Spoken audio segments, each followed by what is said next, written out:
Bonjour à tous, merci d'être présents à cette conférence des Mardis de la Science que nous organisons ce soir en direct sur une plateforme Zoom qui vous permettra de poser des questions. Nous avons donc la chance ce soir d'organiser une conférence avec Jacques Van Helden. Merci à vous d'être là avec nous. Merci pour l'invitation. Le micro est débranché. En tout cas, nous, on est ravis. Cette conférence est organisée en partenariat avec le Muséum de Bourges. Et je vais laisser la parole à Sébastien pour présenter Jacques et puis lancer la conférence. À tout à l'heure. Merci Marie-Laure, nous sommes ravis du coup de vous accueillir pour ce webinaire en ligne. En attendant, je vais vous présenter donc Jacques Van Helden, qui est professeur de bioinformatique à Aix-Marseille Université, co-directeur de l'Institut français de bioinformatique. Et Jacques travaille actuellement sur le séquençage d'un certain nombre de génomes à grande échelle, puisque c'est au niveau planétaire avec un certain nombre d'autres labos au niveau international, et sur les mises en commun de l'ensemble de ces données, ce qu'on appelle les big data en biologie. Donc, ça va être une approche très intéressante par rapport à cette conférence dont le sujet est un sujet hautement d'actualité, puisque c'est enquête génomique sur les origines de SARS-CoV-2. Voilà, donc je vais laisser la parole à Jacques pour vous expliquer un petit peu ce qu'il en est. On va commencer. Et en fait, au moment où on a organisé cette conférence, on ne savait pas encore que ça allait se passer ce jour-là, mais pas plus tard que jeudi passé, il y a trois articles il y a un article qui a été publié initialement dans deux journaux, le jeudi à 16 h dans le monde et puis à la même heure aux États-Unis, où il y a 26 scientifiques qui ont demandé une enquête indépendante sur les origines de SARS-CoV-2. Donc, c'est 26 scientifiques, c'est une initiative individuelle, ce n'est pas une institution, ce n'est pas un organisme, c'est 26 scientifiques qui écrivent une lettre. Et en fait, dans cette lettre, ce qu'ils expliquent, c'est qu'il y a une commission, comme vous le savez, il y a une commission d'enquête qui a été envoyée officiellement par l'OMS en Chine pour enquêter sur les origines de SARS-CoV-2. Cette commission a passé quelques semaines en Chine, elle a interviewé des gens, elle a rencontré des scientifiques, elle a visité des sites, et puis elle est revenue de sa mission de Chine et elle a annoncé qu'elle allait faire un rapport intermédiaire dans les 2-3 jours après son retour, donc c'était prévu le mercredi, il y a 2 semaines, et puis un rapport complet qui serait publié plusieurs semaines après. Et en fait, donc on attendait toujours le rapport intermédiaire, il a un petit peu tardé, et il y a ces scientifiques qui publient cette lettre, et en fait, dans cette lettre, le contenu essentiel de la lettre ouverte, c'est que en fait, la mission qui est partie en Chine n'avait pas les coups des franches pour réellement mener une enquête en toute indépendance et en évaluant toutes les hypothèses possibles ou toutes les hypothèses raisonnables concernant les origines de ce virus. Alors, sur le coup, ça a été répercuté puisque c'est une lettre ouverte. Il y a d'autres journaux qui ont commencé à publier la lettre ouverte et aussi à écrire des articles qui commentaient la lettre ouverte. Et il s'est avéré que le jour suivant, le vendredi, donc il y a 4 jours, l'OMS a fait une déclaration, et ce n'était pas suite à cette lettre, c'est une coïncidence en fait, mais quasiment le même jour, l'OMS a fait une déclaration en disant tout compte fait, la commission d'experts ne va pas publier le rapport intermédiaire de 3-4 pages qui était prévu. On va publier une seule fois un rapport complet et il sera publié dans quelques semaines. Et donc, comme à ce moment-là, ça a encore plus amplifié l'effet de cette lettre-ci, puisque il y a plein de journaux qui ont fait un article en disant en répercutant ce que l'OMS avait dit, on ne va pas publier le rapport intermédiaire, et en signalant dans le même article que par ailleurs 26 scientifiques avaient souligné le fait qu'en fait la commission d'enquête de l'OMS n'avait pas réellement la possibilité d'investiguer et demandait une commission indépendante. Et dans cette lettre aussi, les scientifiques en question énumèrent la liste des conditions qu'il faudrait réunir pour que qu'une telle commission internationale puisse opérer en toute indépendance. Donc, on est devant une situation qui fait l'objet de beaucoup de discussions dans la presse. Alors, pourquoi est-ce qu'en fait cette question suscite des débats? Puisque je suppose que la plupart d'entre vous, vous savez ce que nous avons tous appris dès le mois de février, c'est qu'on a un virus qui est d'origine animale et qui provient d'une zoonose, c'est-à-dire c'est un transfert d'une espèce animale vers l'humain, et on sait tous que ça provient de la chauve-souris, et la plupart d'entre nous savent aussi qu'on pense que le pangolin est l'hôte intermédiaire. Donc pourquoi la question suscite des débats? Alors elle a suscité des débats dès le début, en fait, dès janvier 2020. La question a été posée. La première raison, c'est qu'en fait la ville de Wuhan où on a observé le premier cluster de patients et donc l'émergence de cette pandémie. Cette ville-là, en fait, c'est une des villes qui sont très, très connues dans le monde de la virologie parce qu'elle abrite un laboratoire de recherche en virologie spécialisé dans l'étude des coronavirus. Donc, une émergence d'une pandémie dont l'agent est un coronavirus dans le marché de la ville où il y a un gros laboratoire qui travaille depuis 2004 sur les coronavirus. C'est une coïncidence qui a évidemment attiré l'attention.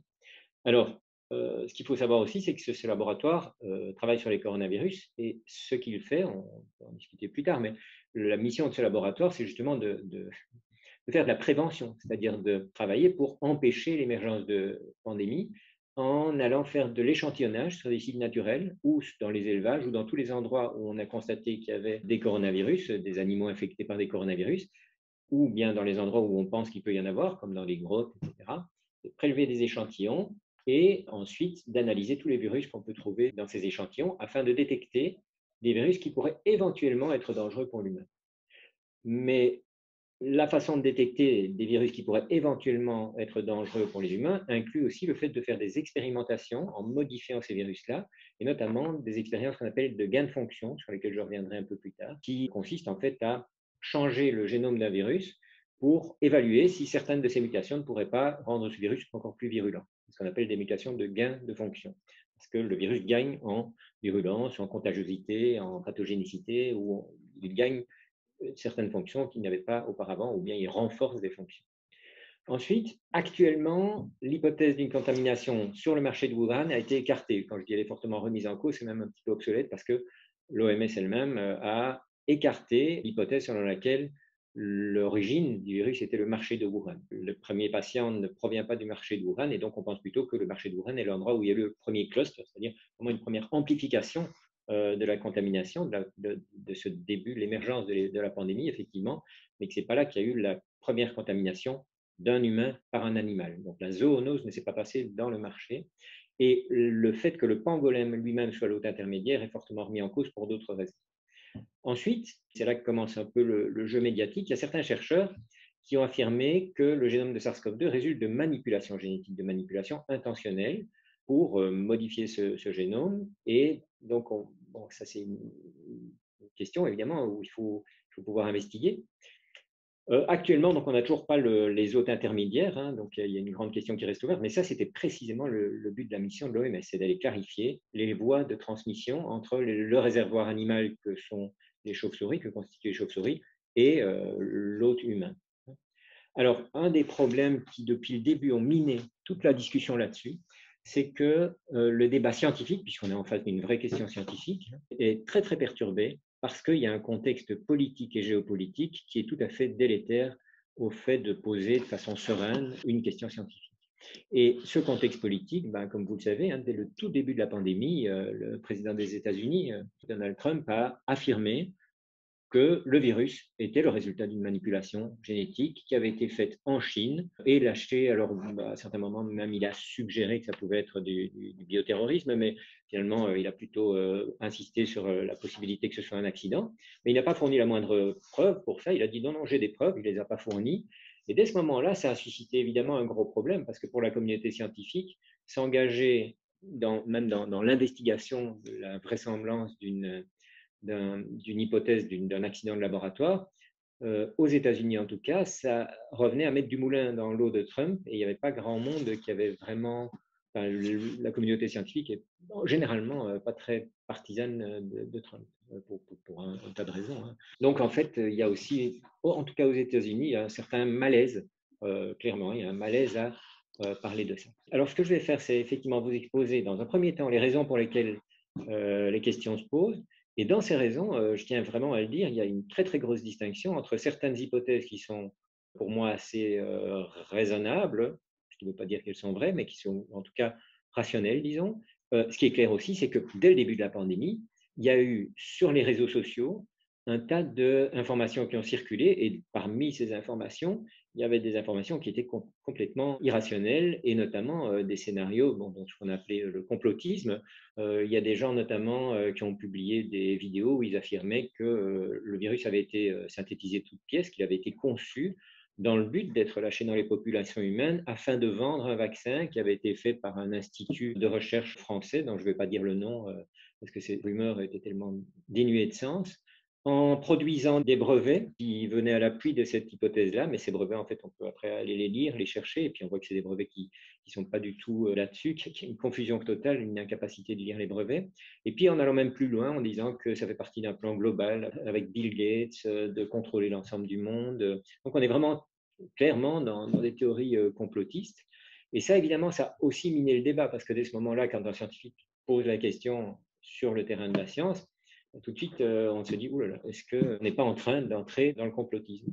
Et donc, je voudrais aussi clarifier mon positionnement, c'est-à-dire, moi, je veux poser cette question en tant que scientifique, avec des outils scientifiques, et je suis absolument convaincu que le virus n'a pas été inventé par quelqu'un pour avoir l'effet qu'il a aujourd'hui, et qui n'a pas été inventé parce que c'était dans l'intérêt de quelqu'un. À qui profite le crime? Donc, pour moi, le fait que le virus ait fortement fait augmenter les ventes de Zoom ne m'incite pas à penser que c'est Zoom qui a inventé le virus, ou Netflix, ou Amazon. Non, je ne pense pas qu'il suffit de dire à qui profite le crime pour pouvoir imaginer que ce virus a été créé pour cette raison-là.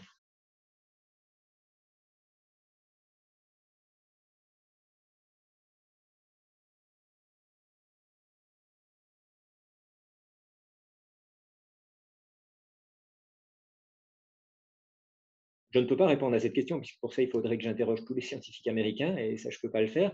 Mais en tout cas, une possibilité, c'est que justement ce terrain politique complètement et géopolitique, des relations entre les États-Unis et la Chine, et de la politique interne des États-Unis avec la prise de position très, très précoce de Trump, soit une des raisons pour lesquelles les scientifiques américains se sentent très, très mal à l'aise par rapport à cette hypothèse.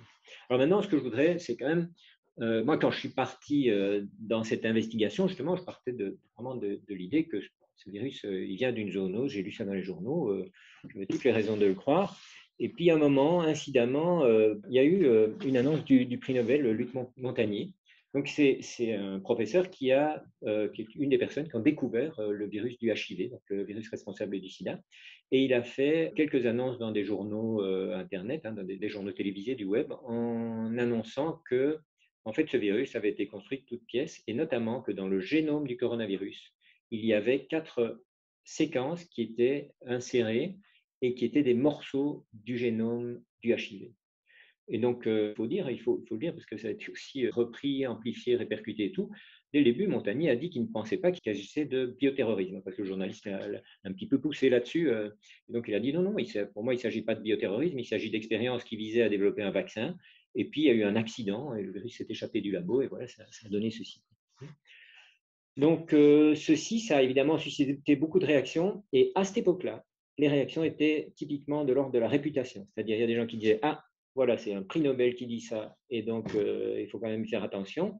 Et puis, il y a des gens qui disaient « Oui, c'est un prix Nobel, mais ce prix Nobel a par ailleurs, depuis une dizaine d'années, défendu d'autres théories pour lesquelles il y avait très peu de preuves, notamment sur l'homéopathie, sur la vaccination, sur la mémoire de l'eau, etc. » Et donc, il est discrédité. Et donc, une fois de plus, il nous annonce quelque chose pour laquelle il n'y a pas de preuve.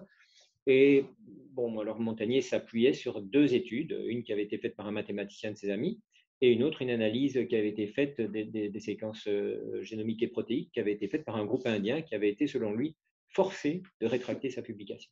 Donc, dès le moment où il a fait ces annonces-là, moi, en fait, mon métier, c'est bioinformaticien. Et donc, ça consiste à développer des approches informatiques pour analyser des questions biologiques, et en particulier, mon domaine, il y a beaucoup de domaines auxquels s'applique la bioinformatique, mais moi, mon domaine, c'est l'analyse des génomes. Donc, je fais ça depuis 25 ans, je développe des outils pour analyser les génomes, et je travaille normalement sur la régulation génomique, donc sur la façon dont les cellules s'adaptent à leur environnement. Les cellules, les tissus, les organismes s'adaptent à leur environnement, au changement de leur environnement, avec la régulation de l'expression des gènes. C'est lié aussi à l'épigénétique, qui est devenue assez populaire aujourd'hui. Donc ça, c'est mon travail habituel. Et puis, depuis 1 an, en fait, j'ai passé beaucoup de temps à analyser les génomes du coronavirus, et en fait, précisément depuis cette déclaration de Luc Montagnier, parce que en tant que professeur de bioinformatique, je fais de l'analyse des génomes, de l'analyse de l'évolution des génomes, de la comparaison de génomes. Et donc, je me suis dit, mais en fait, allons voir si M. Montagnier nous dit qu'il a deux travaux qui soutiennent son affirmation. Allons voir ce qui se passe. On peut analyser les séquences pour aller voir si on trouve oui ou non ces insertions. Et puis, une fois qu'on les trouve, on va voir si c'est significatif ou pas. Donc, je vais vous montrer ces résultats-là. Alors, par contre, ça vaut peut-être la peine que je vous dise effectivement ce que sont les expériences de gain de fonction. C'est-à-dire, les expériences de gain de fonction, c'est quelque chose qui existe depuis une quinzaine d'années. Enfin, le gain de fonction, c'est un terme très générique en génétique. Je ne vais pas parler de la définition générique du gain de fonction en génétique qui existe depuis un siècle, en fait, mais de l'utilisation particulière de ce mot-là dans le cadre de la virologie. Et je vais vous montrer un exemple en fait, qui a assez bien frappé la communauté scientifique et qui a suscité à l'époque énormément de débats et qui le suscite encore. Donc, c'est une des raisons pour lesquelles on n'est pas forcé d'être complotiste pour penser qu'il y a eu des expériences comme celle que Luc Montagnier a soulignées, c'est-à-dire que des gens pourraient avoir modifié un virus dans un laboratoire sans avoir une intention nocive, mais qu'il y a eu un accident ensuite qui ait donné une épidémie. Alors, ce qui s'est passé en 2011, c'est qu'à l'époque, il y avait une épidémie de grippe aviaire. Donc, c'était une épidémie qui se transmettait d'élevage d'oiseaux à élevage d'oiseaux et qui provoquait effectivement des catastrophes dans les élevages d'oiseaux, mais le virus n'était pas transmissible à l'humain ou faiblement. Et donc, il y a eu quelques cas d'éleveurs d'oiseaux qui ont été contaminés parce qu'ils étaient en contact vraiment en grande proximité avec leurs oiseaux en permanence. Et donc, ça, c'est un facteur typique qui suscite des zoonoses, c'est quand il y a une proximité entre un animal et l'humain et qu'il y a des virus inhabituels qui sont tout à fait adaptés à cet animal, pas forcément très adaptés à l'humain, mais avec la proximité, il y a des mutations occasionnelles du virus qui font que certaines souches, certains variants, hein, on a bien popularisé le terme aujourd'hui, donc certains variants du virus vont arriver à passer ce qu'on appelle la barrière d'espèce, et donc ils vont passer de l'animal à l'humain. Et le H5N1 a fait beaucoup parler de lui, justement parce que c'était une grippe aviaire où il y a eu quelques éleveurs qui ont été contaminés et qui en sont morts ou qui en sont décédés. Donc, c'était une grippe qui était très, très pathogène pour l'humain, très virulente.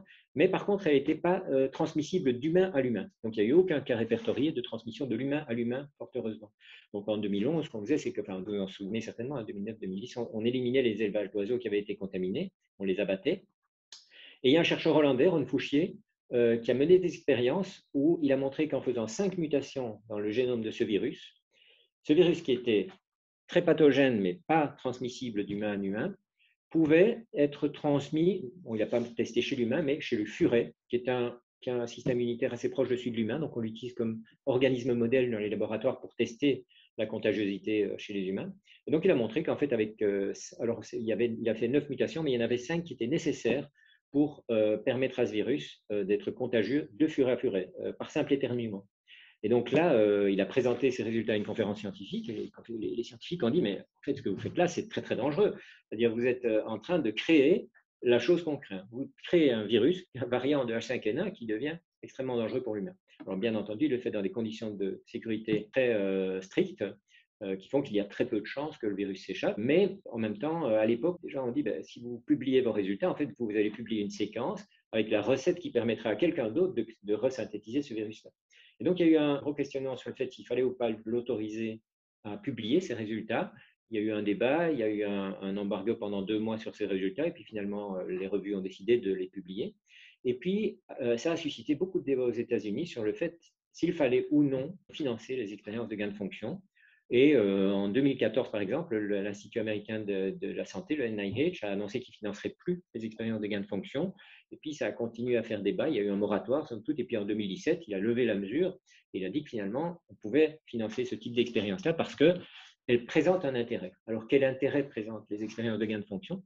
Elles permettent en fait de anticiper les mutations qui pourraient être vraiment problématiques, dangereuses. Et donc, si on les détecte, d'agir très rapidement dans le cadre d'une prévention. Alors, sur des exemples concrets où on a pu faire ça, il n'y en a pas beaucoup. Donc, il y a beaucoup de débats dans la communauté scientifique, des virologues, des spécialistes. Il y a des gens qui pensent qu'il faut continuer les expériences de gain de fonction et d'autres qui pensent qu'il ne faut pas. C'est un débat vraiment ouvert actuellement et qui divise les communautés de virologues. Alors, il faut aussi savoir que du point de vue scientifique, il y a eu un article très précoce qui a été publié le 26 avril 2020 et qui dit « Le virus, c'est une origine proximale de zoonose naturelle », en se basant sur une série d'arguments que je ne vais pas énumérer ici, on pourra en rediscuter après, mais en résumé, d'une part, ce qu'il dit, c'est que les mutations particulières en fait, qui font que ce virus est tellement efficace pour infecter les cellules humaines, elles étaient inconnues avant que le virus n'émerge. Et donc, ils disent, on n'est pas dans un cas comme dans celui de Ron Fouchier, où on aurait pu concevoir des mutations et puis pour essayer de tester la capacité d'un virus à entrer dans les cellules humaines. Et donc, ce n'est pas un virus qui a été conçu qui résultent du design, de la conception intentionnelle. Et puis, ils disent aussi qu'on ne trouve pas dans les génomes des traces d'ingénierie moléculaire, par exemple, des sites de restriction, ou bien ils disent aussi que le châssis de ce virus, c'est-à-dire la séquence de base du virus, ne ressemble à rien qui avait été publié auparavant par un laboratoire. C'est un argument qui a été repris quand la commission de l'OMS est rentrée de son enquête, de son voyage en Chine, de sa mission. Ils ont aussi dit qu'un des arguments qui a été évoqué par le président de la commission était que la séquence du virus ne ressemblait pas suffisamment à quelque chose qui avait été publié auparavant. Or, les laboratoires, disait-il, ils ont l'habitude de publier ce qu'ils séquencent et donc on la connaîtrait sinon.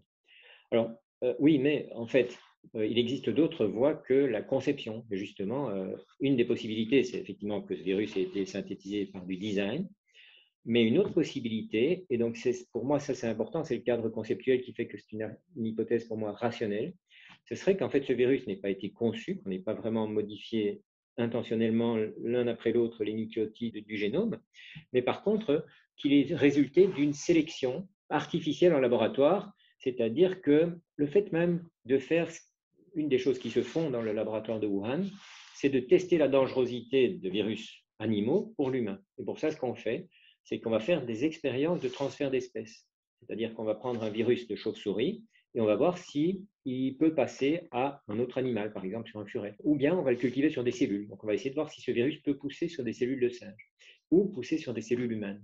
Et en faisant ça, en fait, de fait, on peut tester si oui ou non le virus pousse, mais dans certains cas, le virus, il n'est pas vraiment adapté aux cellules humaines ou aux cellules de singe, mais en le cultivant activement sur des cellules humaines ou des cellules de singe, il y en a quand même un certain nombre, une certaine proportion qui vont réussir à entrer dans les cellules, à pousser dans les cellules, et puis ils vont muter.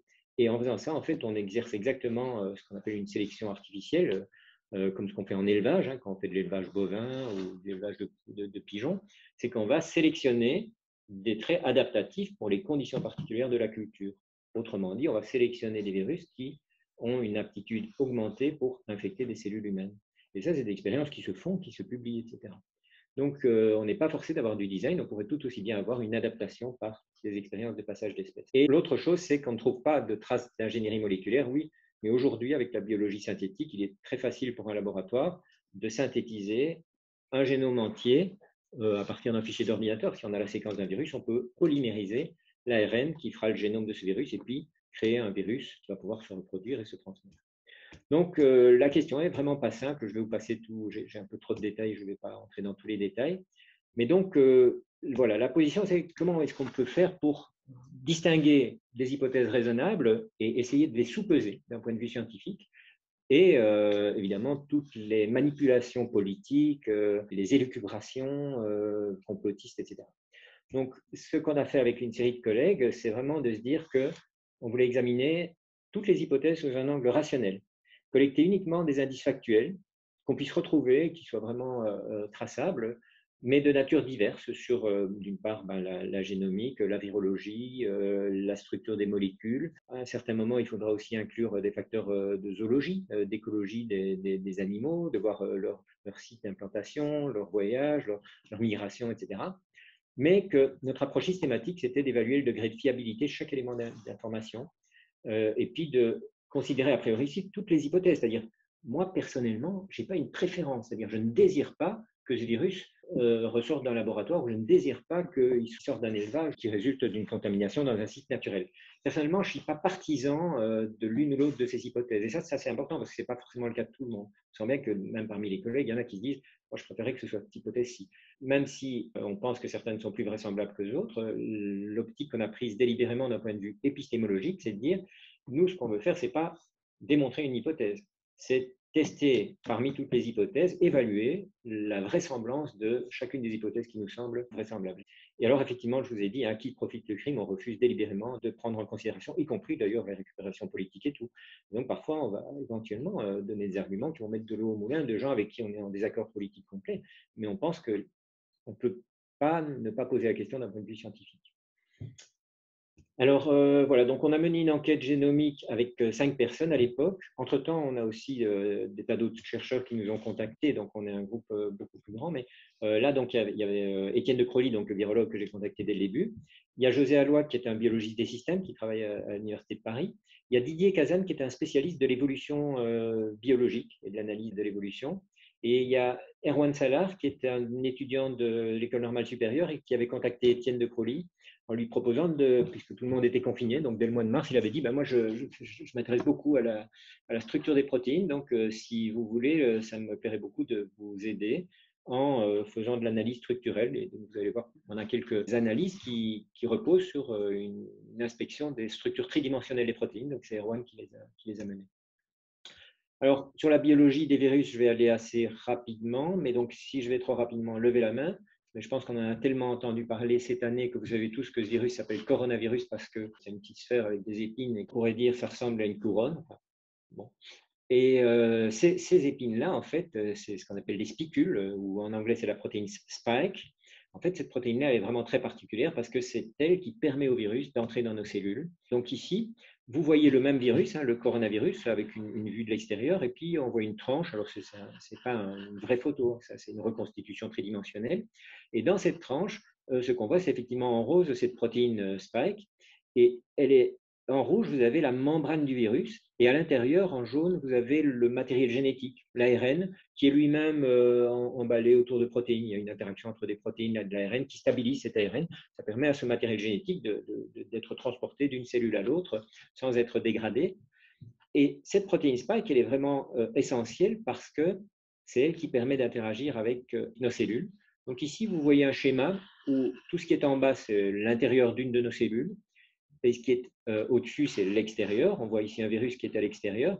Et entre l'intérieur et l'extérieur de nos cellules, on a des tas de protéines qui nous permettent à nos cellules d'interagir avec l'extérieur, d'importer les molécules dont elles ont besoin, de se nourrir en fait, de percevoir aussi la présence de signaux à l'extérieur, par exemple dans le système nerveux ou le système hormonal.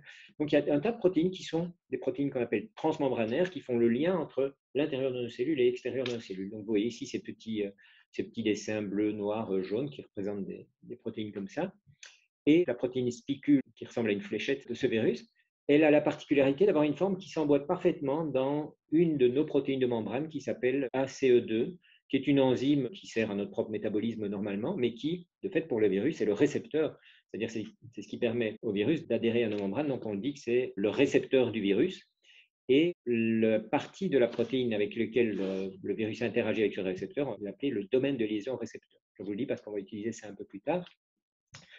Et ce virus, en fait, une fois qu'il a réussi à entrer en contact avec le récepteur, il est lié à ce récepteur, il tient assez bien, et puis il va entrer dans la cellule. Et une fois qu'il est entré dans la cellule, il va commencer à utiliser notre propre mécanisme cellulaire, notre propre machinerie moléculaire pour se répliquer. Et donc, notre cellule va synthétiser un tas de copies du virus qui vont ensuite être relâchées à l'extérieur de cette cellule-là. La cellule va être tuée d'ailleurs, et puis après, ces virus, une cellule va faire des milliers de copies du virus qui vont envahir d'autres cellules, et puis progressivement, ces virus vont envahir notre corps, ou en tout cas certains organes, et perturber le fonctionnement de ces organes. Alors heureusement, on a un système immunitaire qui fait que quand tout se passe bien, on a aussi nos propres cellules immunitaires qui reconnaissent le virus et qui vont inactiver les cellules où il y a ce virus et inactiver le virus. Alors, la protéine spicule, comme je vous le disais, c'est elle qui permet d'interagir avec le récepteur membranaire. Et elle-même, elle a deux sous-unités qui sont représentées ici par S1, S2. Alors, je vais entrer un tout petit peu dans les détails moléculaires, parce que ça a de l'importance du point de vue à la fois des mécanismes et de l'évolution et de la question de l'origine, parce que ça a suscité beaucoup de questions. Et donc, dans ces deux parties, donc la vert foncé ici correspond à ce qui est dans la membrane, à la partie membranaire. Vous voyez en bleu ici la membrane du virus. Et puis la partie S1, c'est la partie extérieure, c'est les petites ailettes de cette espèce de fléchette. Et en fait, cette partie extérieure-là, c'est elle qui interagit avec le récepteur. Et en orange, ici, on a mis vraiment le cœur de ce sous-domaine qui interagit avec le récepteur. Ici, vous voyez le génome du virus SARS-CoV-2. Alors, le génome, ça, c'est les fichiers avec lesquels moi je travaille. Mon travail, c'est d'analyser ce genre de fichiers. Donc, vous voyez, c'est un fichier qui n'est pas très lisible comme ça, il n'est pas très intéressant à lire comme ça, ATT, AA, etc. Donc, il y a 4 lettres ATGC qui représentent les 4 nucléotides qui composent le génome. Mais en fait, le génome, c'est une molécule unique d'ARN, donc linéaire, c'est une molécule linéaire et qui fait 30 000 lettres comme celle-là. Ça, c'est le génome. Et dans le génome, il y a certains endroits qui vont coder pour les gènes. Ceci, c'est une représentation schématique de l'ensemble du génome. Il fait 30 000 nucléotides, donc c'est un tout petit fichier, c'est 30 kilobases, 30 kilooctets sur un ordi. Et à peu près la moitié de ce génome, enfin même les 2 tiers de génome, sont occupés par un énorme gène qui porte toute l'information concernant la machinerie de réplication du virus. Donc, ça permet au virus de se répliquer lui-même. Il y a le code pour faire une polymérase de l'ARN qui lui permet, à partir de son propre ARN, de faire plusieurs copies de l'ARN. C'est les autres parties de notre propre système qui sont utilisées par le virus pour se répliquer. Mais ce qui est original dans cette catégorie-là de virus, c'est que les 2 tiers de son génome sont constitués de l'information pour lui permettre de se répliquer. Et puis, dans le reste de son génome, vous voyez le gène S ici, le gène en rose, c'est le gène qui contient le code pour fabriquer cette protéine. Il contient la séquence qui permet de fabriquer cette protéine Spike, qui permet de reconnaître nos cellules. Et puis, la protéine M ici, c'est une protéine de membrane aussi. Et puis, vous avez la protéine N qui contribue à l'empaquetage de l'ARN. Donc, vous voyez, il y a un petit nombre de gènes. Le génome humain, on a 55 000 gènes. Ici, ce virus, il a une trentaine de gènes. Et là-dedans, il y en a une quinzaine qui servent à la réplication et puis une dizaine qui servent à différentes fonctions très très simples, s'attacher à la cellule, entrer dedans, protéger l'ARN, etc. Donc on comprend assez bien la biologie moléculaire de ce génome. Et maintenant, ce qu'on va faire, c'est regarder ce gène S, on va un peu le regarder à la loupe, puisque c'est lui qui est responsable de l'entrée du virus dans la cellule. Et donc maintenant, vous voyez ici le même gène S, il est plus en rose, il est en vert. Et j'ai utilisé le même code que pour la diapo précédente, c'est-à-dire le vert foncé, c'est la sous-unité 2, qui est membranaire du virus, et puis le vert clair, c'est la sous-unité 1 qui contient le domaine de liaison au récepteur, le RBD, Receptor Binding Domain.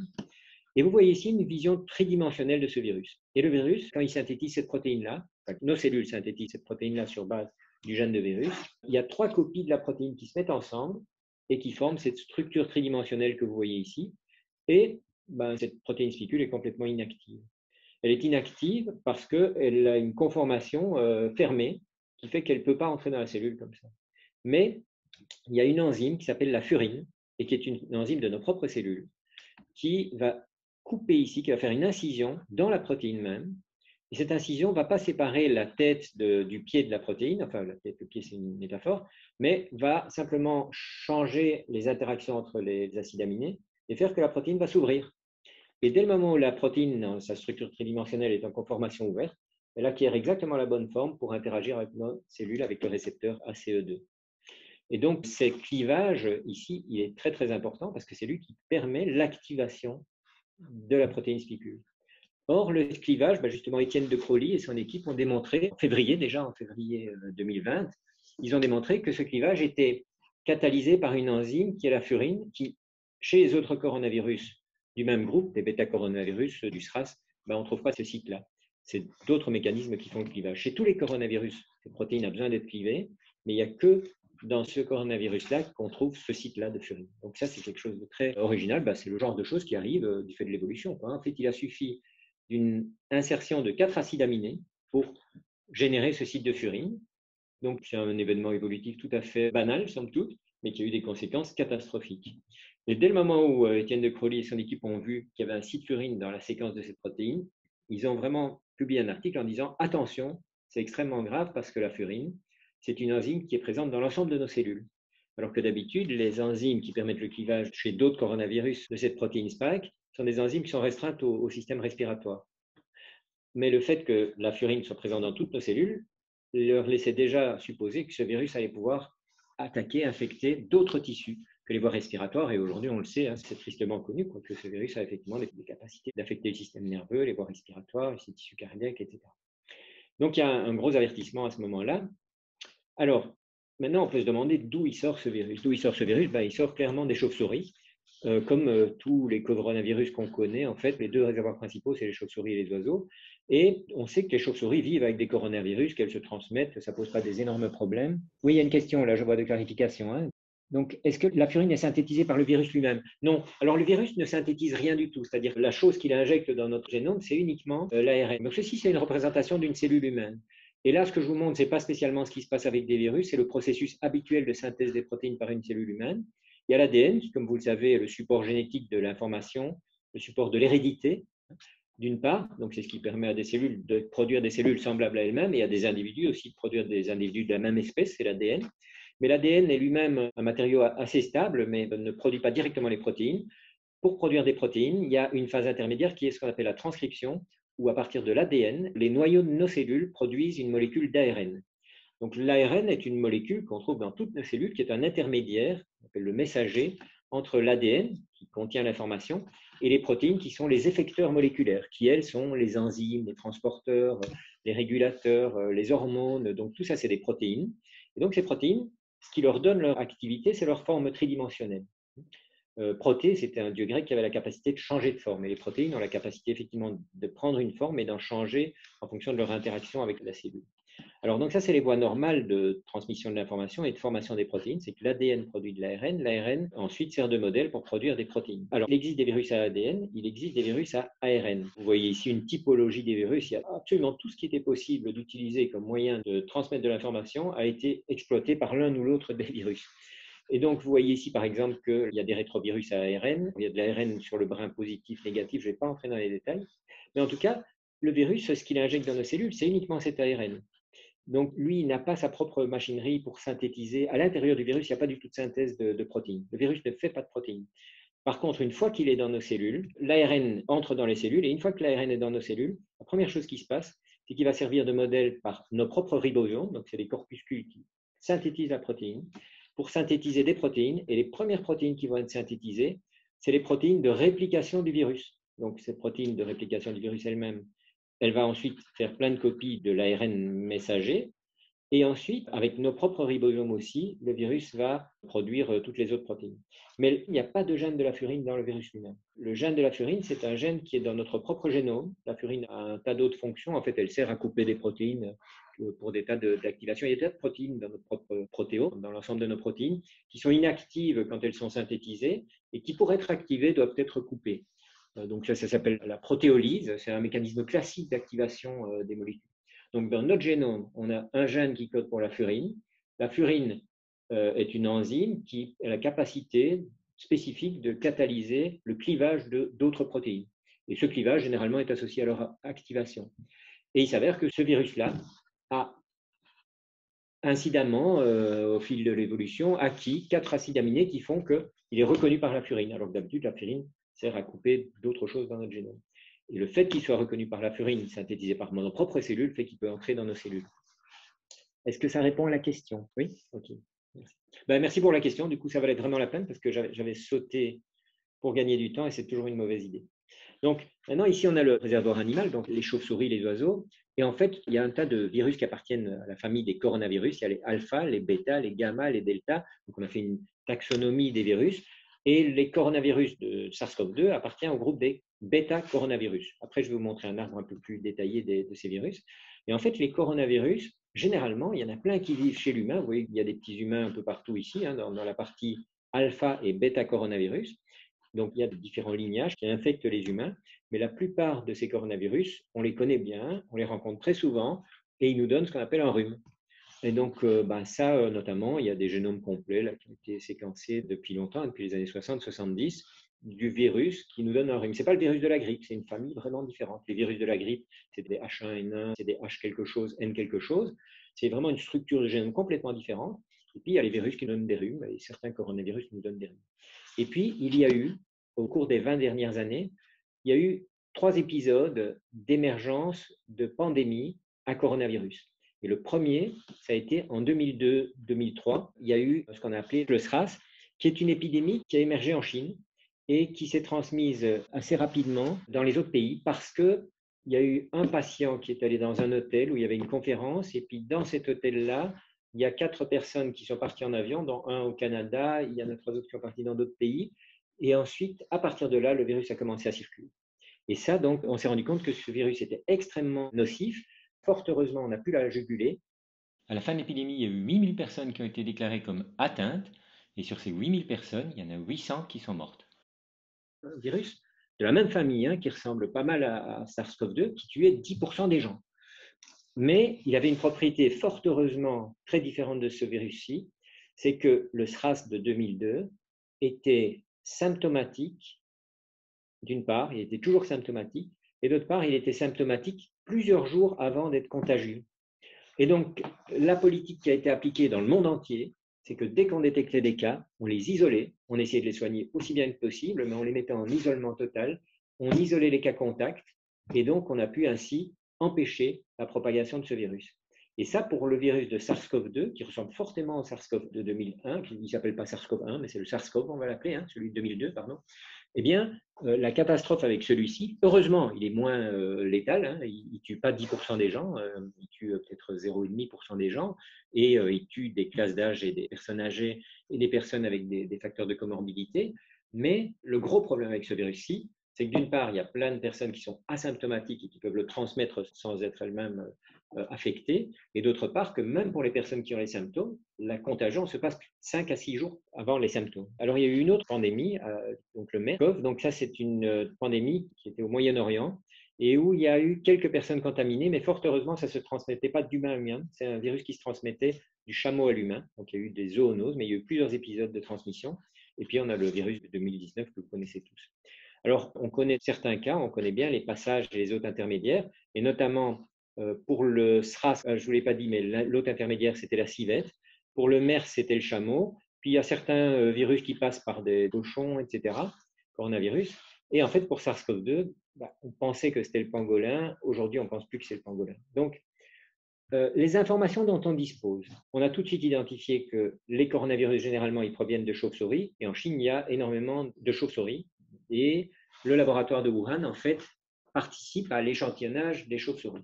Alors, en janvier 2020, ce laboratoire de Wuhan, donc sous la direction de Zheng Lixi, qui est donc une chercheuse qui travaille depuis 20 ans sur les coronavirus, qui est une spécialiste des coronavirus, eh bien, elle a publié un article avec la séquence complète du génome de SARS-CoV-2. Le premier génome qu'on a publié, c'est elle qui l'a publié dans la revue Nature, hein, vous avez la référence ici en bas. Et donc, c'est eux qui ont le premier caractérisé le génome, et c'était extrêmement utile, puis ça permet de comprendre la manière dont fonctionne ce génome, d'essayer de développer aussi, comme vous le savez aujourd'hui, des vaccins, etc. Donc, elle a fait la caractérisation du génome, et dans le même article, elle a dit, et nous avons aussi trouvé un virus de chauve-souris qui ressemble fortement à SARS-CoV-2. Et ce virus-là, il n'avait pas été publié auparavant, et donc il a été appelé RATG13. Et à l'époque, c'est assez curieux, c'est que dans l'article, elle dit juste on trouve un virus de chauve-souris et il a 87% de ses nucléotides, hein, de l'ARN, qui est identique à celui de SARS-CoV-2. Donc ça, c'est impressionnant, 87%. Et elle dit, donc c'est le plus proche cousin aujourd'hui de SARS-CoV-2, mais elle ne donnait aucune indication sur l'origine de ce virus-là de chauve-souris, d'où venait la chauve-souris, quand est-ce qu'elle avait été isolée, etc. Et donc, il y a eu ultérieurement, au mois de juin, la revue Nature lui a dit, maintenant, il faut clarifier ça, parce qu'il y a plein de chercheurs qui se posent la question, c'est quoi cet échantillon? Donc, il s'est avéré que c'est un échantillon qui avait été prélevé en 2013. C'est pour ça que la souche s'appelle RATG13. RA, c'est pour Rhinolophus affinis, c'est le nom de l'espèce de chauve-souris dont on avait extrait ce prélèvement. TG, c'est l'endroit où il a été prélevé, et 13, c'est pour l'année. Donc en 2013, ils ont fait un échantillonnage. Pourquoi est-ce qu'ils ont fait un échantillonnage? Parce que à ce moment-là, il y a eu une pneumonie atypique chez des mineurs d'une autre région, Yunnan, qui est à 1500 km de Wuhan, et il y en a 3 qui sont morts d'une pneumonie atypique. Et donc, on a testé les différentes hypothèses concernant les sources des contaminations possibles. Et il y avait des possibilités, des levures, des bactéries, des virus. Et notamment, une des pistes était les coronavirus. Et donc, on a demandé à l'équipe spécialiste de Chine de venir voir si on trouvait ou pas, dans ces mines, hein, la mine de Moïjan, si on trouvait ou pas des chauves-souris qui avaient des ou des animaux qui avaient des coronavirus ressemblants. Donc, elle a fait une expédition où elle a récolté 200 échantillons, à peu près, 177, je crois.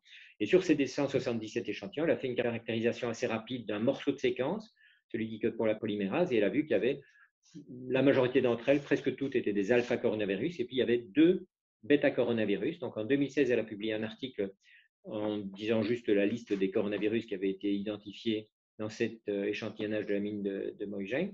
Et puis après, c'est un travail qui n'a plus été beaucoup poussé. Et puis en 2020, au moment où elle a séquencé le génome de SARS-CoV-2, elle est retournée voir dans ses bases de données et elle a vu qu'il y avait une séquence qui ressemblait fortement. Et là, elle a entrepris le séquençage du génome complet de ce virus de chauve-souris. Et donc, elle a publié dans le même article le génome de SARS-CoV-2 et le génome de RATG13. Alors, donc il faut bien se dire que ça ne résout pas vraiment l'histoire, parce que le virus de chauve-souris dont on parle, c'est un virus qui a été trouvé à 1500 km de Wuhan. Ça ne fournit pas encore toutes les étapes intermédiaires, elles ne sont toujours pas connues entre le virus le plus proche qu'on connaît aujourd'hui et le virus humain.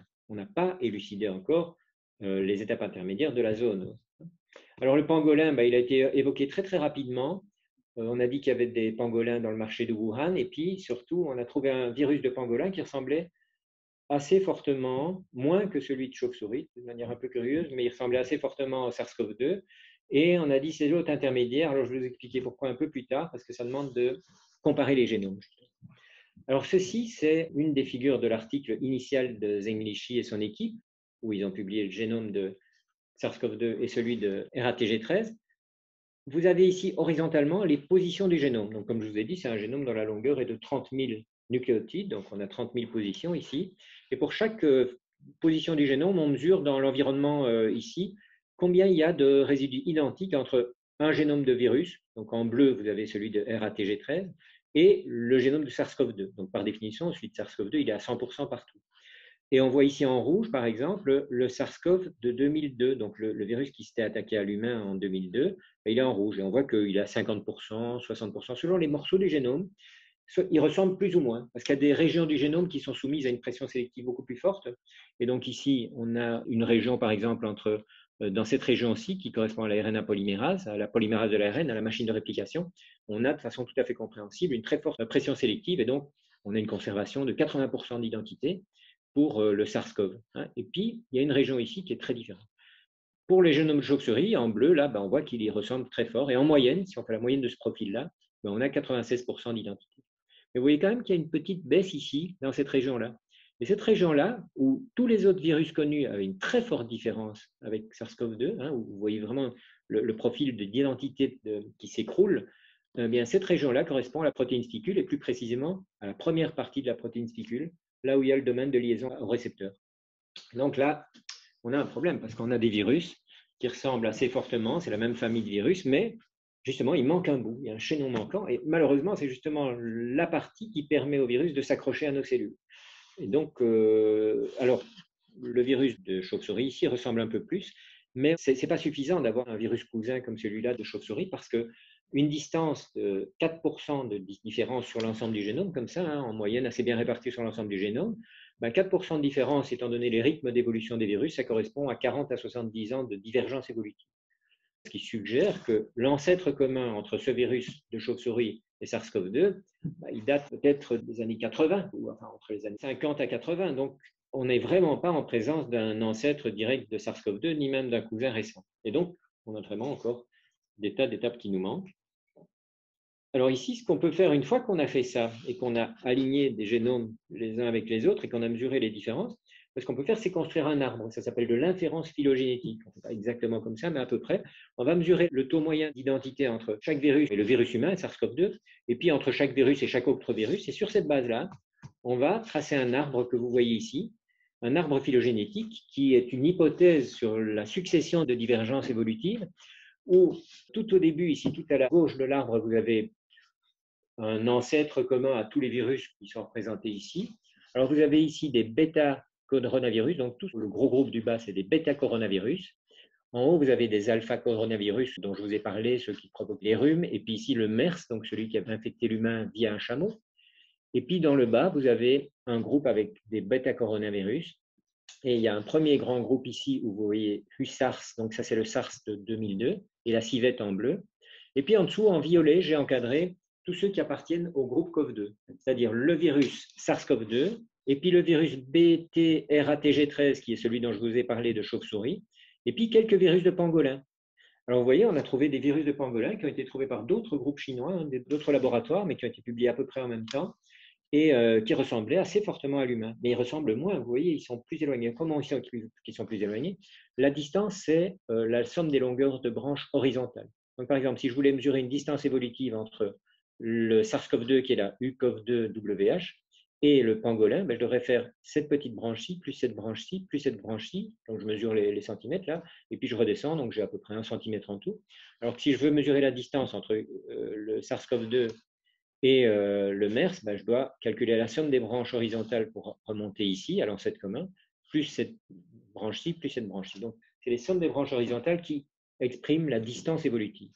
Et ici, on voit qu'entre CoV2 et BAT-RATG13, on a une distance évolutive de 4%. Ici, entre le virus humain et le virus de civette, on avait 99,5% d'identité, il n'y avait que 0,5% de divergence.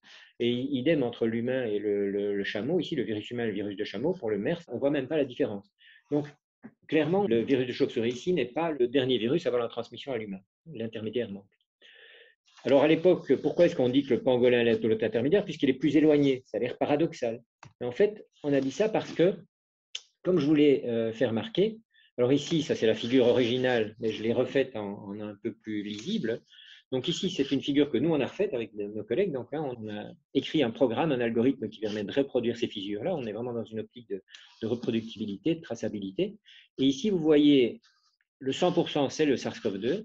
Vous voyez ici le virus de RATG13 en orange foncé, et on voit à peu près le même profil. Ça a l'air de descendre plus bas parce que j'ai paramétré pour mieux montrer les petites variations locales. Dans l'article de Nature, les auteurs avaient choisi de un peu tout moyenner pour que ce soit un peu plus horizontal, c'est peut-être plus lisible, plus esthétique, mais je pense que c'est important de montrer les détails pour voir que dans la région du domaine de liaison, en fait, on descend en dessous de 85%. Donc si 96%, ça correspond à 40 à 70 années de divergence évolutive, a fortiori, dans la région critique pour l'adhésion du virus à la cellule, 87% d'identité, 13% de différence, ça veut dire que là, on n'a vraiment pas trouvé la séquence la plus proche. Mais vous voyez en vert, là c'est les génomes de pangolins, et on voit qu'ils ont beaucoup moins d'identité par rapport à SARS-CoV-2, ils sont beaucoup moins semblables, ils sont plus éloignés sur toute la longueur, sauf qu'il y a un petit endroit ici où ils ressemblent plus fort. Et là, on peut grandir, on fait un zoom sur le gène spicule, l'attachement à l'ARN, et là, on voit qu'effectivement, le virus du pangolin ressemble un peu plus. Mais il est quand même à 10%. Donc, ce n'est pas une piste, en tout cas, pour nous donner le dernier ancêtre. Mais l'hypothèse qui avait été émise à ce moment-là, c'est qu'il y avait une recombinaison, c'est-à-dire un mélange de deux génomes, et que le SARS-CoV-2 résultait d'une part essentiellement d'un génome de chauve-souris, mais où il y avait un morceau de génome d'un virus de pangolin qui avait eu un échange en fait entre un morceau du génome du virus de chauve-souris et le morceau au même endroit du génome de pangolin. Donc ça, c'est des phénomènes dont on sait qu'ils existent, et donc ça a été l'hypothèse. Cette hypothèse est complètement écartée aujourd'hui pour différentes raisons. Je ne vais pas entrer dans les détails, parce qu'il me reste 5 minutes pour terminer le contenu que je voulais vous dire. Je veux absolument vous parler de ces 4 fameuses insertions. Donc maintenant, on a vu dans les diapos précédentes que ce que je représente avec ces petites boîtes vertes, orange et vert, c'est le gène S, donc le gène qui code pour la spicule, qu'il y a le site ici de clivage de la furine qui va subdiviser la protéine entre un premier domaine S1 et un domaine S2. Il y a la région particulière qui interagit directement avec le récepteur ACE. Et en fait, dans ce gène-ci, les 4 insertions dont a parlé Luc Montagnier, on peut les localiser précisément. Voilà les 4 endroits où il y a un morceau de séquence dans SARS-CoV-2 qui n'existe pas dans le SARS, par exemple. Donc, c'est des morceaux qui ont été insérés dans le génome. Alors, les insertions, c'est des phénomènes qui existent naturellement. Dans les mutations, les 3 types classiques de mutations qu'on trouve quand on compare des génomes, c'est des substitutions, c'est-à-dire qu'il y a un nucléotide qui est remplacé par un autre, une erreur de lecture, et de temps en temps, il y a des petits bouts d'ADN chez les cellules eucaryotes et puis d'ARN dans les virus comme celui-ci, les virus ARN, mais donc il y a un petit morceau de séquence qui se retrouve dans un virus et qui n'était pas là chez ses ancêtres. Et en fait, c'est parce qu'il y a eu, au cours de la réplication, il y a eu des accidents, des erreurs de lecture qui font qu'on a incorporé des nucléotides qui normalement ne faisaient pas partie du modèle initial. Donc ça s'appelle une insertion. Donc une insertion, ça ne veut pas dire que quelqu'un a inséré, c'est un phénomène naturel, évolutif, l'insertion. Et puis un autre phénomène évolutif, un autre type de mutation qui est la délétion, c'est-à-dire qu'au cours de la lecture, on saute quelques nucléotides et puis on se retrouve avec un morceau qui manque. Et donc il y a 4 insertions dans SARS-CoV-2, dans le gène S, et donc il y a 4 morceaux de protéines spicules. Et vous voyez ici, sur cette structure tridimensionnelle qui a été générée donc par Erwan Salar, vous voyez ici le positionnement de ces 4 insertions. Et ce qu'on voit, c'est que les 4 insertions sont à l'extérieur de la protéine. Et en particulier, donc, il n'y en a pas qui sont vraiment dans les hélices du milieu. Ici, c'est chaque fois sur des parties exposées à l'extérieur. Et en fait, l'insertion 1, 2, 3, elles sont vraiment dans des boucles de la protéine qui sont des endroits que reconnaît notre système immunitaire. Alors d'une part, quand on a une insertion, là, une mutation dans ces régions-là, généralement, ce n'est pas très délétère pour la protéine parce que ça ne va pas changer la forme de base de la protéine, sa conformation vraiment du noyau de la protéine. Et donc, ça ne va pas l'empêcher d'exercer sa fonction habituelle. Par contre, quand il y a des mutations là, donc généralement, elles ne seront pas forcément délétères, mais en plus, comme c'est les endroits de la protéine que notre système immunitaire apprend à reconnaître pour développer l'immunité, c'est même avantageux pour des virus, des coronavirus, d'avoir des insertions ou des modifications, des substitutions dans ces régions-là, parce que ça veut dire qu'il va changer de présentation antigénique. Et donc, ça va permettre à des virus d'échapper à notre système immunitaire. Et puis, l'insertion qu'il y a là, c'est cette fameuse insertion 4 qui a permis de transformer une séquence qui n'était pas un site de clivage de furine en une séquence qui est devenue un site de clivage pour la furine. Et donc, il y a un article espagnol dans El País qui a été publié en mai, où c'est une interview de Étienne de Crolly, où le titre c'était « Les 12 lettres qui ont changé le monde ». Et donc, ça, c'est les 12 lettres des nucléotides qui sont responsables de l'insertion numéro 4, qui a permis d'avoir un site furine dans cette protéine à cet endroit-là, et donc d'avoir un clivage beaucoup plus efficace et dans toutes nos cellules. Alors ici, vous avez ces 4 insertions dans l'article de l'équipe indienne qui a été entre-temps rétracté. Mais l'argument, et donc je vais terminer là-dessus, après on pourra faire la discussion, l'argument principal que nous, on a trouvé en faisant notre recherche de comparaison de génome, en fait, où on s'est vraiment posé la question ouvertement, c'est que si maintenant on regarde toutes les séquences protéiques, donc ici vous voyez ce qu'on appelle un alignement, c'est-à-dire que j'ai pris la séquence, ici vous voyez la séquence dans le précédent de la protéine de SARS-CoV de 2002 et puis SARS-CoV-2, et vous avez une comparaison des deux, et vous voyez qu'il y a des morceaux de séquences qui sont présents dans SARS-CoV-2, donc le 2019 nCoV, c'est SARS-CoV-2, et qui sont absentes dans le génome de SARS-CoV de 2002. Donc là, on voit un endroit où il y a de la séquence qui est présente et qui était absente, il y en a un deuxième, etc.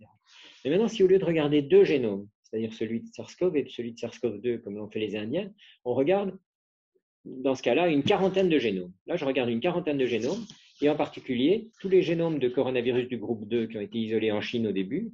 Et puis, très récemment, depuis un mois, il y a eu des génomes du Cambodge, de Thaïlande et du Japon qui ont été publiés. Ce qu'on constate, c'est que, donc ici, vous avez un petit morceau de la séquence protéique avec des couleurs pour montrer les différents acides aminés. Il y a 20 acides aminés différents. Quand la couleur se ressemble, c'est que les acides aminés se ressemblent.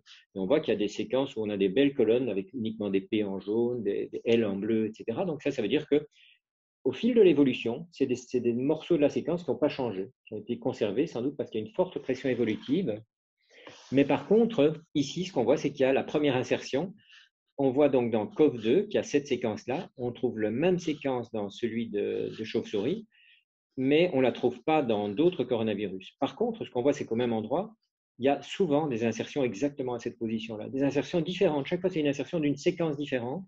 Et ça correspond un petit peu à ce que je vous ai dit, c'est-à-dire que cette région-là où il y a l'insertion numéro 1, c'est une région exposée où les mutations vont plutôt avoir rarement des effets négatifs sur le virus et au contraire, parfois, ça va lui permettre d'échapper à notre système immunitaire, à l'immunité. Et donc, c'est assez frappant, dès qu'on compare un grand nombre de coronavirus pour cette petite partie-là de la protéine, en fait, les insertions sont très fréquentes. C'est vraiment une région, ce qu'on pourrait appeler un hotspot d'insertion. Et en particulier, ce qu'on voit aussi, c'est que l'insertion, elle n'est pas unique à SARS-CoV-2. On trouve des insertions dans tous les virus du groupe CoV-2, sauf un, mais ces insertions-là sont assez différentes entre elles. Donc, il y a sans doute eu des événements indépendants d'insertion. Passons à la deuxième. La deuxième est assez intéressante aussi. Donc, j'ai ici horizontalement chaque fois un génome de virus et verticalement, j'ai les acides aminés successifs d'un petit morceau de la protéine autour de l'insertion numéro 2. Et ce qu'on voit, c'est qu'on a une très bonne conservation de toutes ces séquences, mais qu'il y a donc une petite insertion ici. Et en fait, ce qu'on voit, c'est que l'insertion, on la retrouve chez un groupe de 1, 2, 3, 4, 5, 6 coronavirus. Et puis, encore 2 autres. En gros, chez tous les coronavirus qui ont été isolés en Chine, on trouve la même insertion avec quelques petites différences. Là, il y a un E où il y a eu une substitution pour un T, etc. Mais en gros, là, si je devais donner une hypothèse évolutive, je dirais qu'il y a eu une insertion chez le virus qui était le virus ancestral de tous ces virus-là. Si je regarde la troisième insertion, on a de nouveau une situation où on a différentes insertions au même endroit chez différents groupes de coronavirus, chez des bêta-coronavirus, y compris d'ailleurs dans des virus du groupe de SARS-CoV, pas de SARS-CoV-2. Donc c'est aussi un endroit où il y a des insertions assez fréquentes. Et alors évidemment, le quatrième site, la quatrième insertion, celle-là, elle est frappante.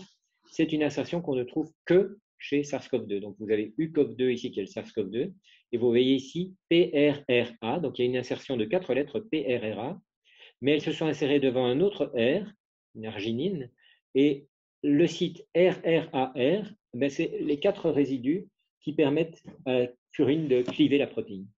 Et donc là, c'est assez frappant, effectivement, c'est une séquence qu'on ne trouve que chez SARS-CoV-2.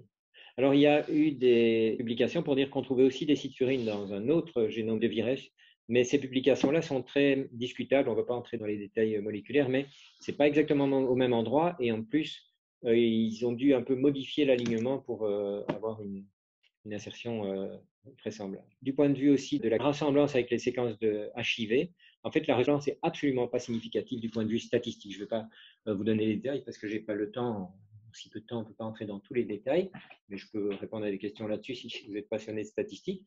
Mais en tout cas, ce qu'a détecté Pérez quand il a publié son article où il a dit qu'il y a des séquences identiques ou ressemblantes entre le HIV et le SARS-CoV-2, en fait, la chose est simple, c'est que les ressemblances sont limitées à des tellement petits morceaux de séquences que c'est le type de ressemblance qu'on s'attend à trouver au hasard si on compare n'importe quelle séquence de 30 000 paires de bases avec une autre séquence de 30 000 paires de bases. Et en particulier, ici, vous avez l'alignement qui a été publié par Pérez et sur lequel s'appuie Montagnier pour son argumentation. Et ceci, c'est un alignement que moi j'ai fait avec une autre séquence de 30 000 paires de bases, sauf que c'est une séquence aléatoire. Et en fait, on a un alignement aussi bon qu'ici. Et donc, c'est une sorte de démonstration empirique du fait qu'il n'y a pas de significativité statistique, c'est-à-dire qu'on a le même genre de ressemblance au hasard si on génère des séquences aléatoires. Ce qu'on peut conclure, donc, pour nous, pour le groupe de scientifiques avec lequel je travaille et puis pour un tas d'autres scientifiques dans le monde, ce qu'on peut conclure, c'est qu'aujourd'hui, il n'y a pas un seul argument définitif pour écarter ou pour démontrer que le virus est d'origine naturelle ou qu'il est d'origine de laboratoire. On est vraiment devant une question scientifique qui est ouverte, du point de vue scientifique.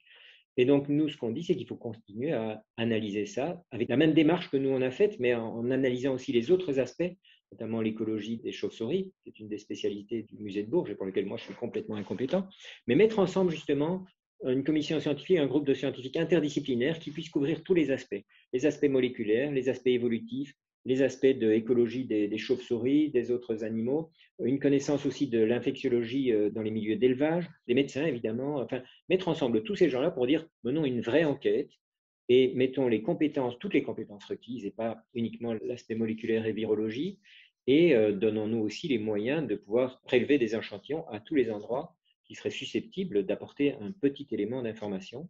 Mais quelle que soit l'ampleur de ces travaux-là aussi, c'est que cette enquête doit être menée sans préjugés, c'est-à-dire sans avoir a priori un désir de démontrer l'une ou l'autre hypothèse. Quand on fait de la science, on ne veut pas démontrer une hypothèse, on veut tester des hypothèses. Voilà, je vais m'arrêter ici et je laisse la place à vos questions. Merci, Chacon Elden, pour cette conférence qui a permis à chacun de comprendre un peu mieux justement la problématique de recherche et les études qui sont menées. Je vois qu'il y a plusieurs questions et notamment il y a des remarques de Jean-François Julien.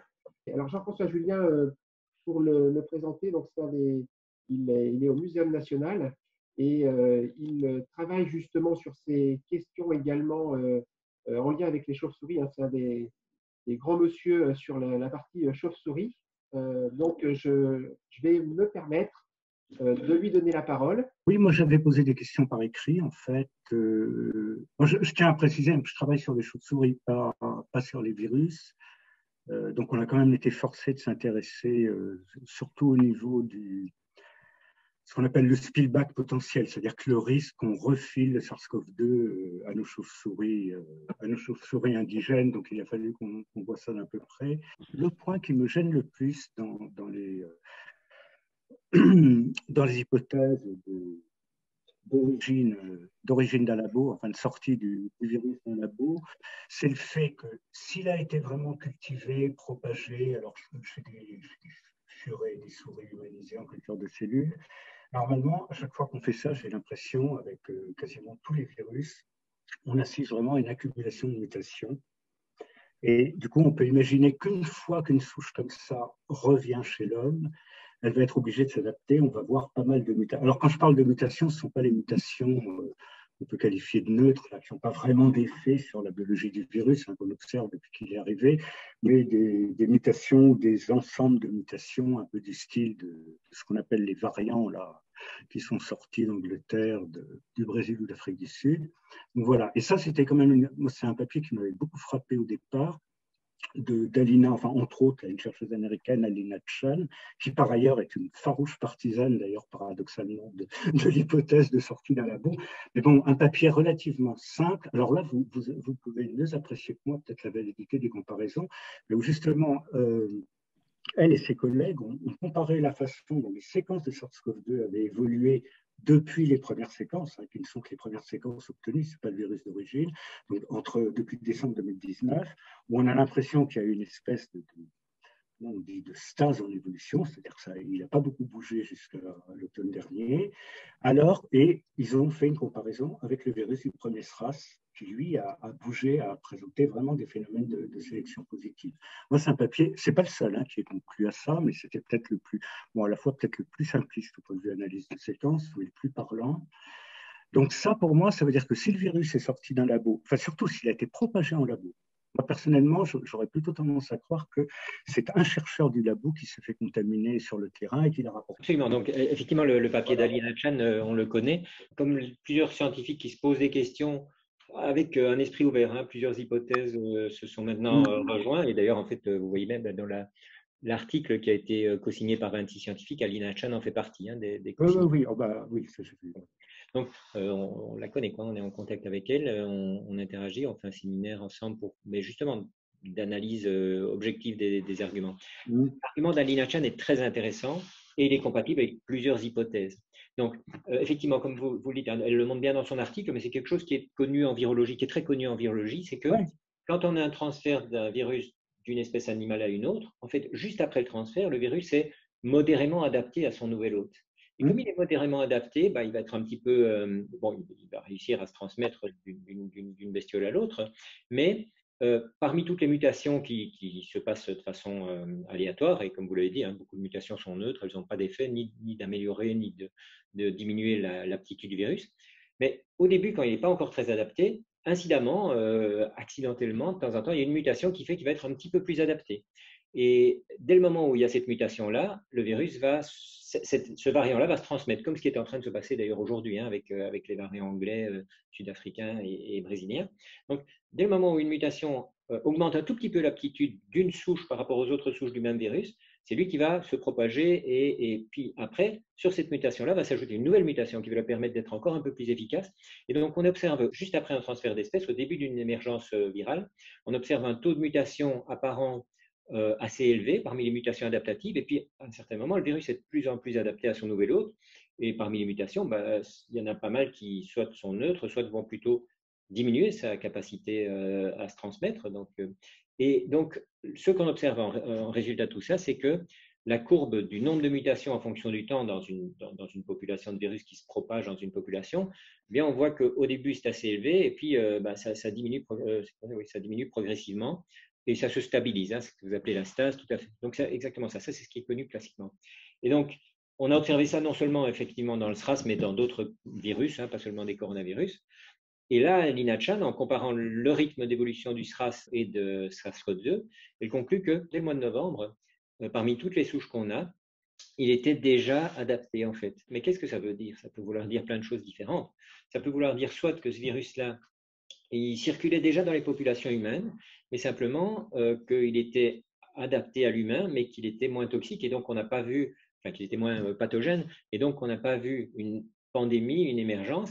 Et puis peut-être qu'en novembre, c'est un des scénarios qu'on veut investiguer, c'est qu'il y a une circulation, ce qu'on appelle à bas bruit, c'est-à-dire un virus qui donne de temps en temps chez certaines personnes une pneumonie ou une grippe atypique, mais à part ça, qui se propage sans faire trop de dégâts. Et puis qu'à un moment, il y a eu, dans la région de Wuhan, en Chine ou ailleurs, ou n'importe où dans le monde, une mutation qui a fait qu'il est devenu ce qu'il est aujourd'hui. Et cette mutation pourrait d'ailleurs être l'insertion de lucifurin, mais c'est une hypothèse parmi d'autres. Donc ça, le fait même qu'il soit déjà adapté depuis novembre n'est pas incompatible avec une origine naturelle et une circulation dans la population humaine à bas bruit. Une autre hypothèse pourrait être que le fait qu'il était déjà adapté dès le début résultait du fait qu'on ait fait une sélection sur des cellules en culture cellulaire. Alors là, il y a aussi tout un débat sur cette histoire-là de culture cellulaire, parce que classiquement, quand on parle de virus et qu'on les met en culture cellulaire, c'est pour les atténuer. Donc, je pense que votre deuxième question fait référence à ça, c'est l'atténuation.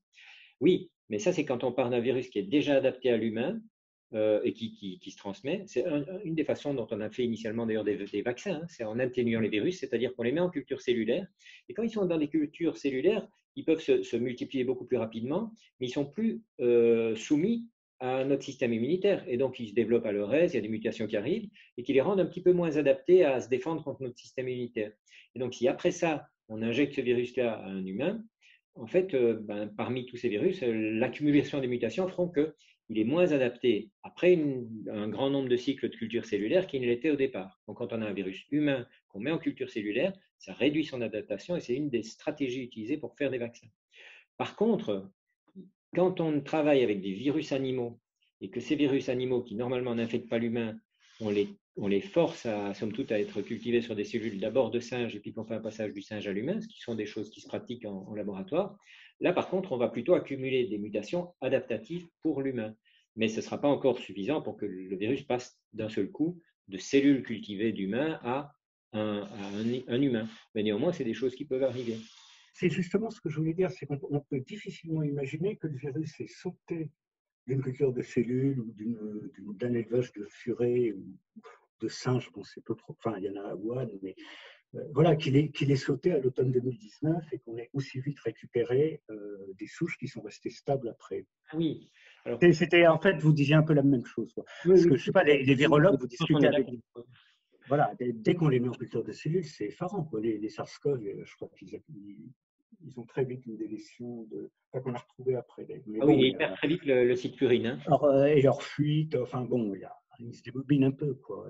Et donc, on ne peut pas imaginer que comme ça, au bout d'un mois, bon, il y a eu de nouveau suffisamment de sélection pour qu'on se retrouve avec, donc toujours pareil, avec une souche qui restait à peu près stable jusqu'en novembre, enfin jusqu'à...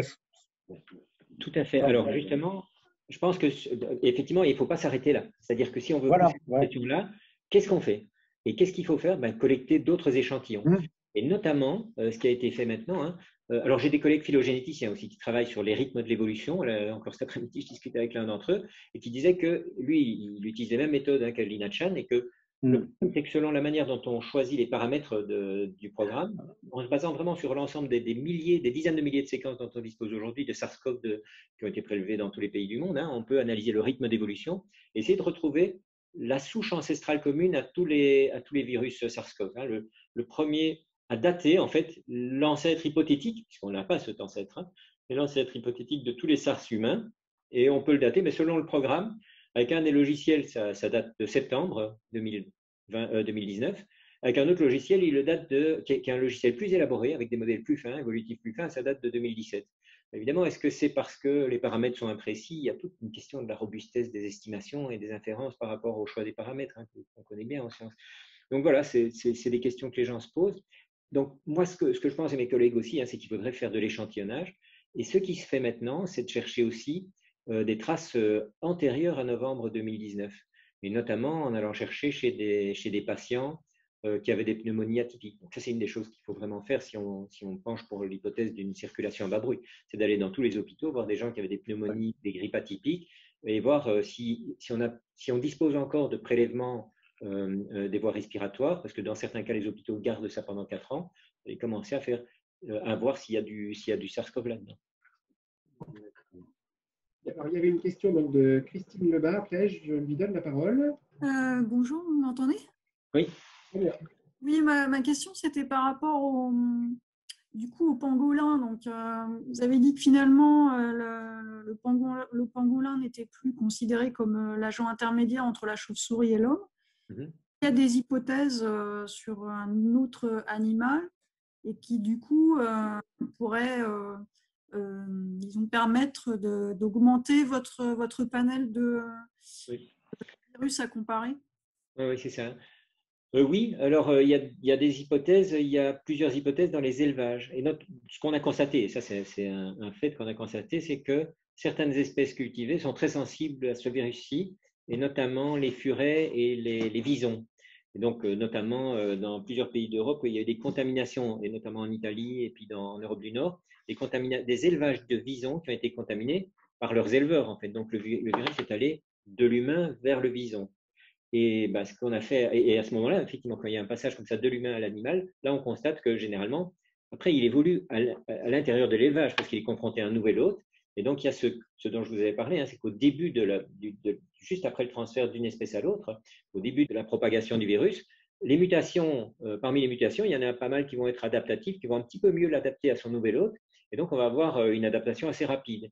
Et ce qu'on craint, c'est qu'après, une fois qu'il aura eu ces mutations, il puisse recontaminer un humain, par exemple un autre éleveur, et que ce soit une forme mutante du virus qui a accumulé pas mal de mutations et qui soit donc devenu insensible à nos vaccins, insensible à notre système immunitaire, à la reconnaissance qu'on a déjà eue si on a été infecté, et que du coup, on relance une nouvelle pandémie avec des nouveaux variants qui auront vraiment fait un passage de l'humain à un élevage d'animal, une évolution assez rapide, et puis revenir chez l'humain. Et donc, ce qu'on a fait, c'est d'éliminer systématiquement les élevages animaux où il y avait eu de la contamination. Donc, on sait que ça passe bien chez le furet et chez le vison.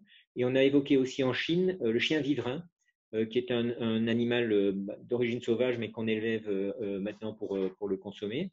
Et donc, ça, c'est vraiment des pistes qu'il y a des collègues qui travaillent en Asie du Sud, notamment en France. Il y a un très, très grand spécialiste de ça, c'est Serge Morand, qui travaille sur la collecte d'échantillons d'animaux pour voir s'il y a des coronavirus qui ressemblent à SARS-CoV-2.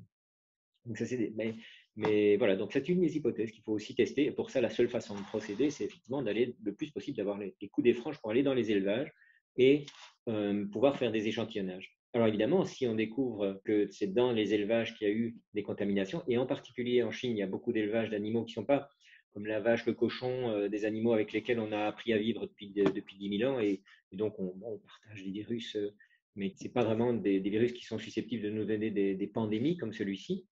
Le fait même de mettre de façon fréquente des humains en contact avec des animaux qui ne font pas partie de nos animaux domestiques habituels est un facteur de risque. Et donc, ça va poser des questions aussi du point de vue des conséquences économiques, des conséquences du rapport de l'humain à la nature. Et ces questions-là, il faudra à un moment les poser. Donc, il y a une question également de Patricia. Je vais lui donner la parole. Bonjour, moi j'ai été impressionnée par ces expériences que je ne connaissais pas de gain de fonction, et je veux bien que vous nous disiez un petit peu la loi, comment elles sont encadrées, est-ce qu'elles sont autorisées, et visiblement j'ai compris qu'il y avait un débat virulent important autour de ces questions, et donc voilà, quid de leur légalité? Alors, elles sont tout à fait autorisées, donc il n'y a pas de réglementation internationale qui les interdise. Mais de fait, en matière d'expérimentation biologique, il n'y a pas vraiment des lois internationales. Par contre, il y a des cadres de conventions, notamment là, il y a des réglementations, enfin, il y a des recommandations de l'Europe, par exemple, sur les expériences qui sont acceptables ou pas. Il y a des accords internationaux. Mais ici, non, on est autorisé à faire ces expériences-là. Au moment où il y a eu le scandale de Ron Fouchier en 2011, il y a vraiment eu un gros débat dans la communauté internationale. Ça n'a pas été très diffusé dans le grand public. Par contre, il y a eu un débat parmi les virologues et en particulier parmi vraiment deux groupes de virologues, les gens qui font de la virologie moléculaire et d'études des relations entre le génome, les protéines, leur structure, leurs fonctions, et des gens qui sont plus justement dans la surveillance et dans la prévention et qui disaient mais il ne faut absolument pas faire ces choses-là. Donc il y a un très bon débat qu'on trouve sur YouTube, par exemple, si on cherche Mark Lipstich, qui est un débat d'une heure qui date de 2014 où il y a deux personnes qui viennent parler. Donc, il y a Mark Lipstich qui travaille justement dans un organisme de surveillance des épidémies et des pandémies virales et qui vient expliquer pourquoi ces expériences-là sont dangereuses, parce que, notamment, il y a déjà des antécédents d'échappements de laboratoire accidentels. Depuis 1977, on en a répertorié quand même quelques dizaines qui ont été reportés, hein, c'est pas de la... C'est pas du complotisme, quoi, hein. Ça a été bien reconnu par les centres en question, expliqué dans les revues scientifiques et dans les journaux, et chaque fois analysé, et jusqu'ici, fort heureusement, y compris d'ailleurs des virus de SRAS. Il y a eu 4 cas où des virus de SRAS se sont échappés de laboratoire accidentellement, de différentes manières. Donc ça peut s'échapper, hein, un chercheur ou quelqu'un qui travaille au laboratoire qui se contamine accidentellement. Parfois, il y a des virus qui sont sortis parce que les échantillons d'expérimentation n'avaient pas été suffisamment détruits, et donc on les a retrouvés dans les poubelles, en gros, pour dire simplement. Il y a eu différents mécanismes par lesquels parfois ça a été par les voies d'aération, parce qu'il y avait une défaillance technique dans la climatisation. Donc on a plusieurs incidents comme ça. Il y a des revues là-dessus que je pourrais vous donner en complément si ça vous intéresse, hein, ou qu'on cite dans notre revue. Mais donc, on sait que les accidents existent. Donc, la première réponse est non. Il n'y a pas de réglementation internationale. Et même aux États-Unis, où temporairement le NIH a suspendu ses financements, il les a réactivés en 2014. En 2014, il les a suspendus. En 2017, il les a repris. Aujourd'hui, il y a quand même un certain nombre de virologues qui pensent et y compris des virologues moléculaires, hein, c'est pas tous les virologues moléculaires pensent loin de là, ils ne pensent pas tous qu'il faut faire ces expériences, au contraire. Et donc il y a un grand nombre de scientifiques qui maintenant se disent arrêtons tout et réfléchissons. Mais évidemment, le fait de savoir d'où vient ce virus-là, il a des conséquences énormes. Parce que si ce virus, il s'avère que c'est une zoonose naturelle dans des mines ou dans des grottes où il y a eu un transfert d'un animal à l'humain dans un site naturel. Ce que ça veut dire, c'est qu'il faut éventuellement minimiser les occasions où il y a des contacts comme ça entre l'humain et des sites où d'habitude il ne va pas. Et d'autre part, on peut aussi se dire, ben non, allons faire de l'échantillonnage, qui est la mission de Wuhan, pour aller voir quels sont les virus qui seraient potentiellement dangereux. Mais en même temps, ben, en faisant ça, on risque de contaminer les gens qui travaillent dans ces grottes. Et en fait, les mineurs de Moïjane, ce n'était pas clair ce qu'ils allaient faire dans cette mine, parce que c'était une mine désaffectée. Et notamment, ils étaient apparemment chargés de collecter des excréments d'animaux. Donc, s'ils se sont contaminés sur une mission dont le but était de collecter des échantillons pour détecter les virus, ben là, c'est un peu dommage. Enfin, c'est dommage, c'est catastrophique en fait pour eux, et puis c'est un peu curieux. S'il s'agit d'élevage, au contraire, ben là, il faut mettre en place un système de vérification systématique des virus dans les élevages.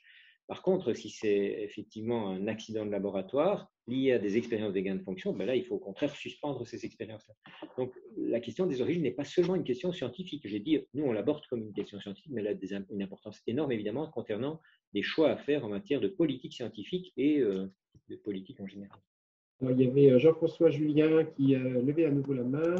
Oui, non, je voulais juste rappeler, justement à propos des contaminations, même des mineurs, là, des Tongan, c'est qu'il y a une activité que certains à Bourges connaissent bien, qui est pratiquée depuis des millénaires, qui consiste à récolter du guano, donc c'est le nom qu'on donne à l'accumulation de crottes de chauve-souris, comme engrais.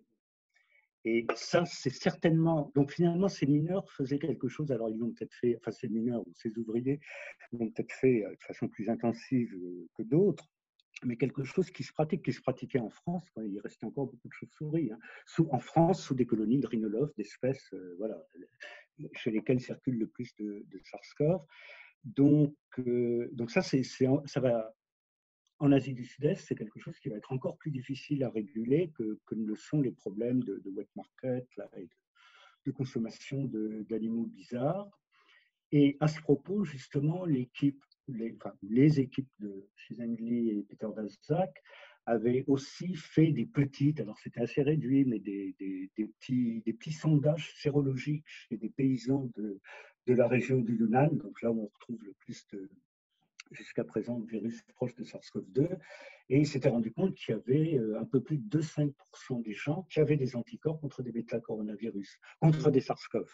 Donc ça prouve qu'il y a… Alors, après, Peter Daszak, il disait lui-même que c'était un calcul de point de table. Il en avait déduit que si on extrapolait ça à toute l'Asie du Sud-Est, etc., il y avait de 1, donc c'est bien un calcul de point de table, hein, de dos d'enveloppe, on dit en anglais, de 1 à 7 millions de personnes qui se chopaient un bêta-coronavirus tous les ans de chauve-souris. Donc, il y a quand même un espèce de flux comme ça.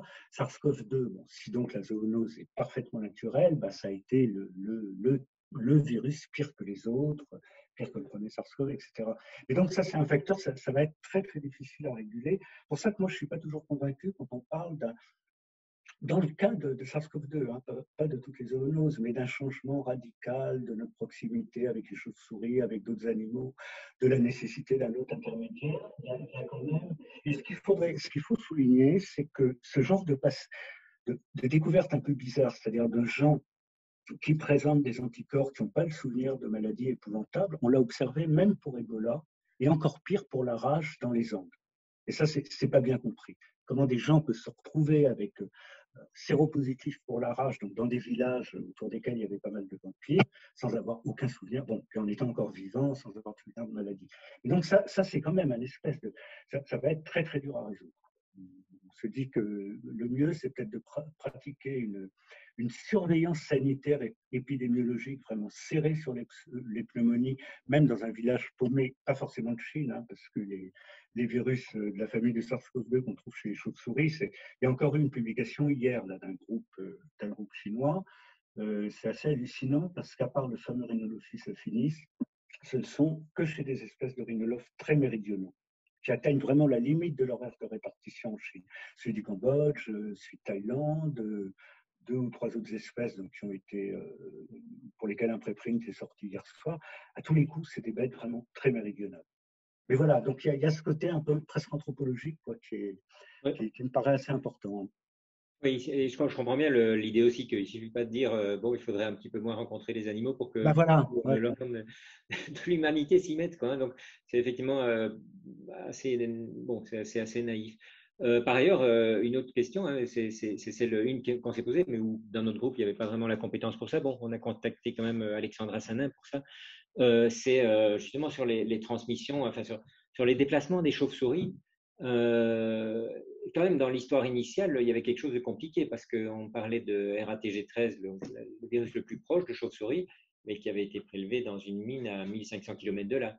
Donc ça pose quand même, enfin, voilà, il y a quand même un gap, hein, il y a une lacune entre cette chauve-souris-là de 2013, l'émergence de SARS-CoV-2, et donc c'est peut-être deux phénomènes complètement indépendants, hein. Voilà. Oui, voilà, ça reste quand même le truc vraiment mystérieux, parce que les rhinolophes ont été quand même massivement échantillonnés. Bon, il faut quand même rappeler que les Chinois disent qu'ils ne connaissent sans doute que le 10e des coronavirus, alpha et bêta, qui circulent chez eux, hein. Donc, il ne faut pas non plus se faire d'illusions là-dessus. Mais là, l'effort d'échantillonnage a été intensifié et finalement, bon, le Cambodge et la Thaïlande, c'était presque ponctuel. Enfin, on retrouve des voisins de SARS-CoV-2 à tous les coups bien au sud de Wuhan. Donc ça, c'est vrai. Pour le déplacement, je vais peut-être faire un peu de pub pour les activités des groupes chiroptères en France. Donc, tous ces virus, tous ces SARS-CoV, on ne les trouve quasiment que dans des chauves-souris bien spéciales, les rhinolophes, hein, qui sont abondamment représentés en dessous de Bourges et autour de Bourges.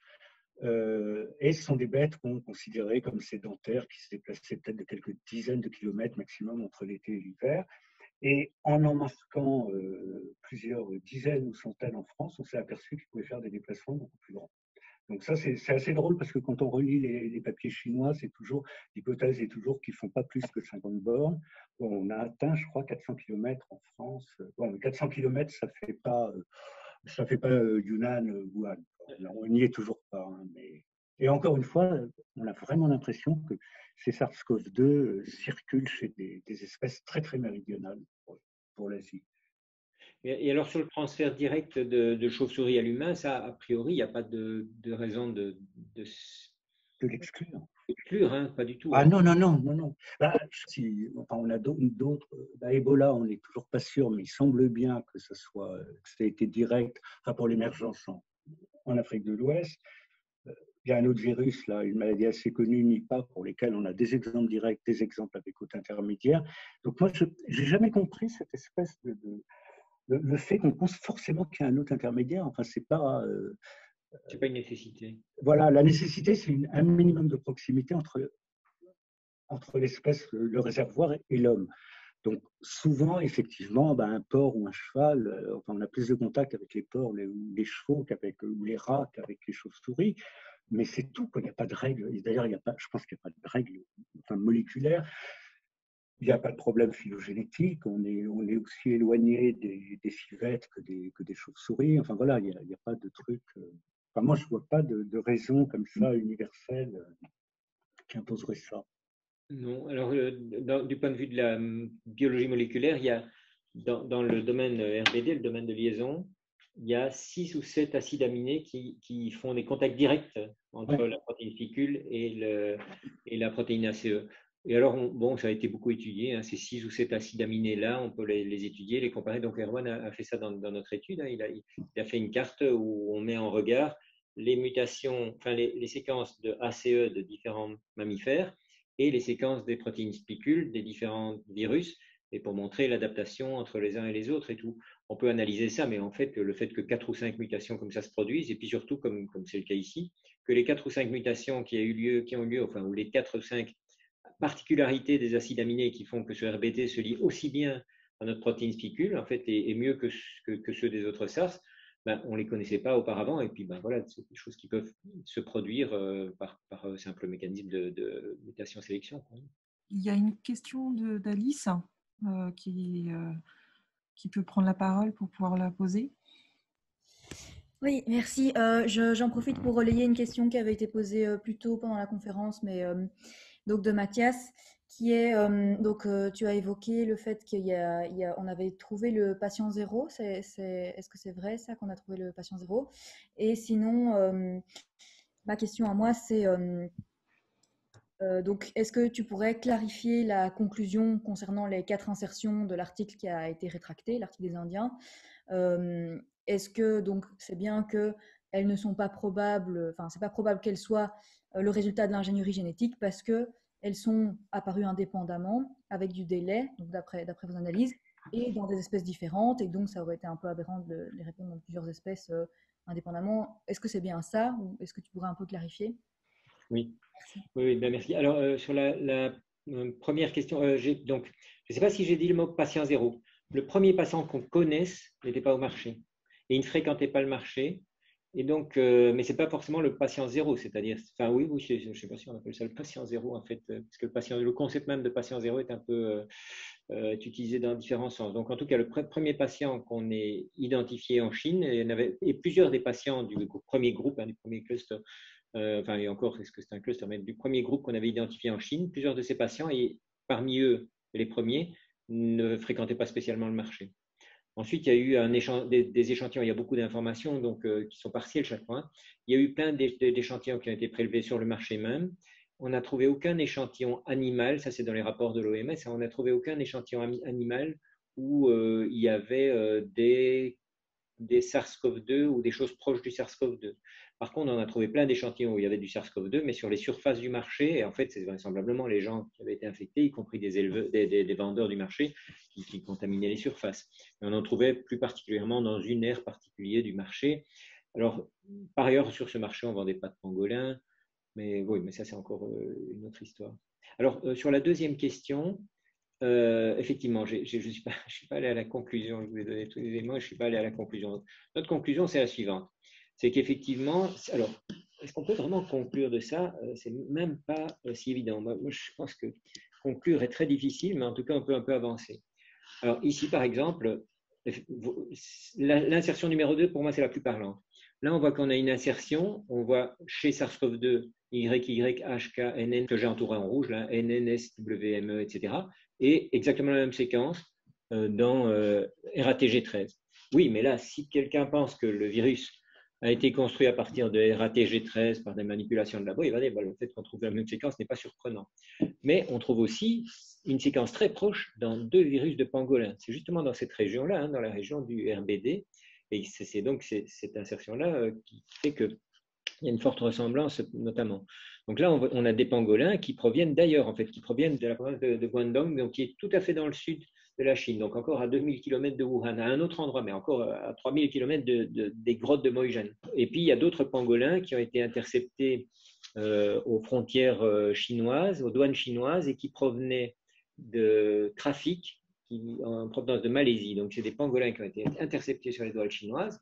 Et ensuite, on a séquencé les virus, on a vu qu'ils étaient malades, on a séquencé les virus et on voit qu'ici, on a la même insertion avec, moyennant 2 ou 3 petites différences, même on a la même insertion que chez l'humain et chez la chauve-souris. Et on voit ici des génomes qui avaient été publiés bien avant, en fait, enfin, il y a quelques années, de chauve-souris, BTZC45, etc. Et on voit qu'on a une insertion. On a une séquence qui résulte de la même insertion avec aussi 2 ou 3 petites différences. Si on veut penser qu'on a inséré des séquences de HIV dans SARS-CoV-1, il faut penser qu'on a aussi inséré les séquences de HIV dans des génomes de chauve-souris qui avaient été publiés il y a plusieurs années, dans des génomes de pangolins qui, eux, viennent d'autres laboratoires chinois. Tous ces laboratoires viennent de Chine. Donc, on pourrait dire, alors, c'est que les Chinois passent leur temps à insérer des séquences de HIV au même endroit de la même protéine des coronavirus, dans des pangolins, dans des chauves-souris, etc. Mais là, ça devient quand même vraiment un peu tiré par les cheveux. Donc, je pense qu'il est extrêmement invraisemblable.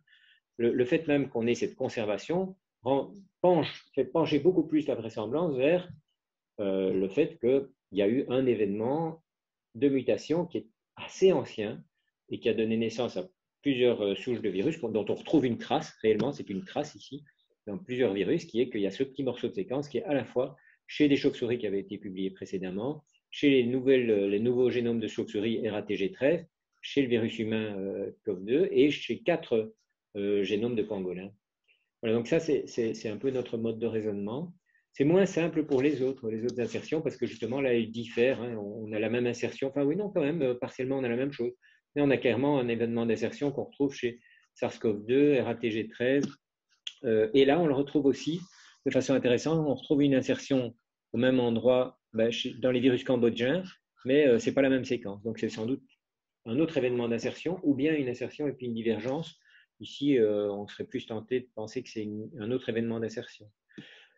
Donc, rien n'est conclusif. On ne peut pas exclure formellement la possibilité qu'il y ait eu dans 3 laboratoires chinois différents, en effet, le même genre de manip en insérant la séquence de HIV. Enfin, ça me semble quand même très, très intéressant. Patricia. Alors, je vous redonne la parole. Patricia, allez-y. Ça concerne la sélection artificielle en laboratoire dont vous nous avez parlé.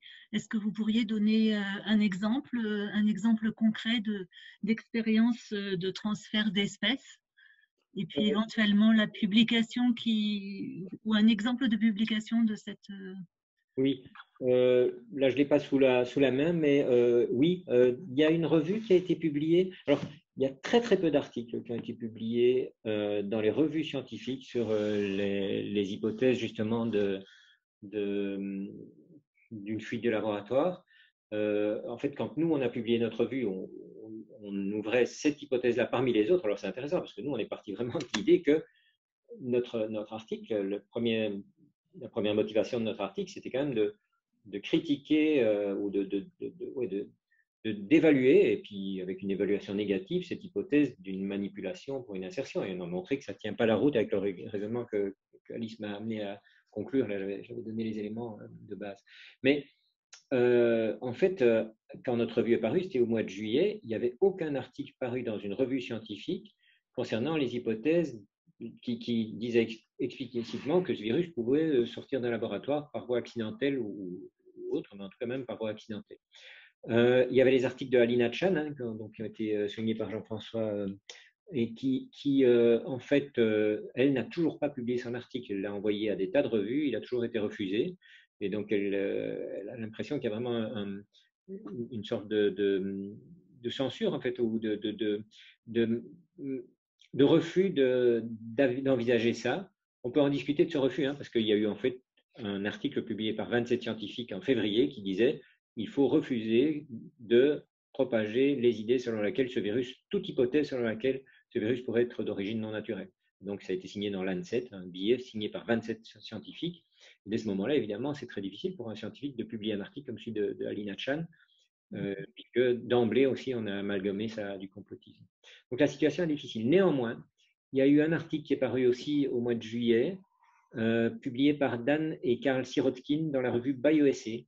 Et c'est un article qui fait un rappel historique, d'une part, des accidents de laboratoire, d'échappement de virus de laboratoire, et d'autre part, qui discutent justement de ces expériences de transfert d'espèces. Et donc, ils citent, eux, un tas d'expériences qui ont été faites de transfert d'espèces. Et aussi, dans la conférence que mon collègue Étienne de Crowley avait fait, il cite quelques exemples de manipulations qu'on fait sur des virus pour tester leur capacité à infecter l'humain ou des modèles comme la souris.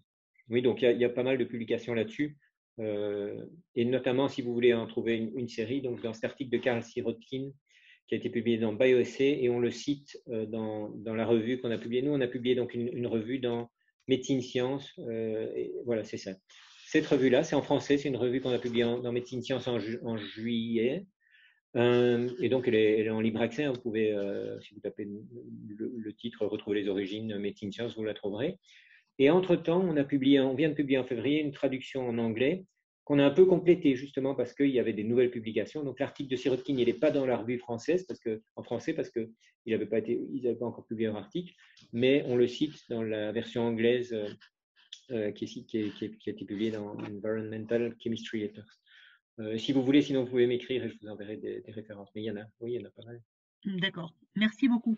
Pascal Pelayou a posé la question par écrit. Donc, j'ai bien entendu que votre méthode est de tester la vraisemblance de chaque hypothèse, donc aucune n'est votre favorite. Concernant le passage d'espèces, un participant a confirmé avec vous qu'il n'a pas forcément d'hôte intermédiaire. Ne va-t-il pas favoriser le regard sur les manips de labo qui auraient été extériorisées, peut-être, et favorisant la théorie du complot? J'ai pas vraiment l'impression que ça va favoriser ça. C'est-à-dire, justement, si on dit qu'il n'y a pas forcément un hôte intermédiaire, et sachant ce que vient de rappeler le collègue qui est spécialiste des virus, et sur les pratiques en Chine d'aller récolter du guano, ben, ça peut tout aussi bien renforcer un scénario d'une contamination zoonotique en milieu naturel ou dans des mines, c'est pas forcément naturel, mais enfin dans des endroits qui sont sauvages, on peut dire, voilà, sauvages, dans des milieux sauvages, et où il y a des humains qui se soient contaminés avec un coronavirus, comme il en circule plein, et puis comme il y en a plein dans les cacas de chauves-souris, évidemment, mais que ce coronavirus ensuite ait pu circuler. Alors évidemment, on peut se demander où était cette mine-là, c'est-à-dire est-ce qu'elle est tout près de Wuhan et que puis ça a émergé à l'endroit même où il y avait eu la contamination zoonotique, c'est une possibilité qui reste ouverte au regard de ça, d'une contamination directe par des chauves-souris. Une autre possibilité, c'est que la contamination ait eu lieu près de Yunnan, donc dans la province de Yunnan, près de cette mine, cette fameuse mine de Moijan, et que donc cette contamination ayant eu lieu, ben, le virus en question, il donnait des grippes, des pneumonies, mais il n'était pas aussi terrible que ça, et puis qu'il a circulé dans la population chinoise, et puis qu'il y a eu une mutation qui est arrivée dans la région de Wuhan ou ailleurs, mais chez quelqu'un qui a voyagé dans la région de Wuhan, et que là, le virus est devenu vraiment ce qu'il est, c'est-à-dire ce virus qui est asymptomatique chez pas mal de monde, et puis quand il est symptomatique, il est déjà contagieux avant d'être symptomatique, et qui en plus après a acquis sa pathogénicité particulière qui fait que il est mortel, qu'il est particulièrement dangereux pour certaines catégories de personnes et tout. Donc moi je pourrais très bien expliquer ça dans le cadre vraiment pas du tout complotiste d'une hypothèse naturelle, quoi. Il n'y a pas de problème avec ça. Mathias, alors attendez, on va vous donner la main. Alors, première question. Jacques, tu n'as pas parlé des variants. Je voulais savoir si par hasard on les appelle variants parce que leur séquence, elle varie aussi au niveau de la protéine S, comme le virus de base, entre guillemets, ou bien est-ce que c'est ailleurs dans le génome? Et la deuxième question, je pense qu'elle sera répondue vite aussi. Est-ce que c'est quoi ta position au niveau des expériences de gain de fonction, juste personnellement? Parce que je me demandais, est-ce qu'on ne pourrait pas étudier l'évolution des virus juste par des cultures sur cellules et de la modélisation et des simulations informatiques? Parce que, encore une fois, les expériences de gain de fonction, ça me paraît être beaucoup trop risqué pour pouvoir continuer à être utilisé légalement. Merci pour les questions. Alors, de fait, sur les variants, oui, les variants qu'on connaît. Alors, les variants, d'abord, je vais juste vous partager mon écran encore une petite seconde ici. Ici, vous voyez un outil qui s'appelle, enfin un site web qui s'appelle NextStrain, la souche suivante. Hein, strain, ça veut dire une souche virale, quoi, ici. Et bon, c'est un site qui avait déjà été construit auparavant pour d'autres pandémies. Donc, ici, j'ai le jeu de données de nCoV, le nouveau coronavirus, le CoV2. Mais on peut aussi analyser les génomes de la dengue, de Ebola, des entérovirus, etc. Mais là, pour le moment, ce qu'on voit, c'est une répartition géographique de toutes les différentes souches de SARS-CoV-2, avec justement les souches anglaises, africaines, etc. Et ici, on voit un arbre phylogénétique depuis le tout début de la pandémie, et on peut voyager dans le temps, en fait remonter dans le temps, et c'est par des méthodes similaires à celles que je vous ai montrées de reconstruction phylogénétique. Le graphique du dessous, là, ce qui vous montre, en fait, c'est tous les endroits où il y a des mutations, donc des variants, et en fait, on voit que à quasiment toutes les positions du génome, aujourd'hui, on connaît des variants, en grande partie grâce aux Anglais, parce qu'ils ont mis en place un énorme programme de séquençage, qu'on appelle la surveillance génomique, où ils ont séquencé le génome complet de à peu près 250 000 virus de patients, quand même, prélevés sur des patients, et puis après, ça permet justement d'étudier l'évolution de ces virus. Alors, il y a la moitié des données qui sont actuellement disponibles qui proviennent de l'Angleterre, il y en a beaucoup qui proviennent des États-Unis, du Danemark, du Japon, et puis il y en a très peu qui viennent des autres pays. La France est en train de se lancer maintenant dans un programme de surveillance génomique pour faire des dizaines de milliers de séquences par semaine. Hein, donc, on est en plein là-dedans pour le moment. Alors, ici, ce qu'on voit, c'est que partout dans le génome, il y a des variations qui apparaissent, mais on voit qu'il y a des endroits où il y a une fréquence élevée de variants. Hein, vous voyez ? Et là-dedans, effectivement, dans la région autour de 22 000, là où il y a une sorte de très forte densité de variation, en fait, c'est la protéine S, et c'est la gène S qui code pour la protéine S. Et les variants, on sait qu'ils ont un effet sur la protéine S. Et on a même étudié de façon moléculaire l'impact de ces variations. Et notamment, ce qu'on a montré, c'est qu'il y a une première variation qui est apparue, mais dont on n'a pas beaucoup parlé. On en parlait dans un cours qu'on a fait à l'Université populaire, mais au mois de novembre, il y avait une variation qui venait au mois de mars-avril, qui avait un variant qui avait remplacé la souche originale dans toutes les populations européennes. En un mois, la première souche avait été remplacée par un variant qui était une mutation sur la position 614 de la protéine spike. C'est pour vous dire à quel niveau de détail on regarde. Et en fait, il s'avère que cette mutation-là, elle n'avait pas d'effet de pathogénicité augmentée, etc. Mais ce qu'elle a fait, c'est de changer un tout petit peu la flexibilité de la protéine spike. C'est tout. Elle change un peu sa flexibilité. Et alors, il y a eu des études qui ont montré que ça a augmenté quand même la capacité à infecter la cellule un petit peu, mais pas énorme. Et puis, la mutation anglaise, en fait, ce qu'elle a fait, qu'on appelle anglaise, on ne sait même pas si elle est arrivée en Angleterre. On l'a détectée en Angleterre parce que les Anglais, ils font du séquençage à tour de bras. Donc, on l'a détectée en Angleterre, mais peut-être qu'elle vient d'ailleurs.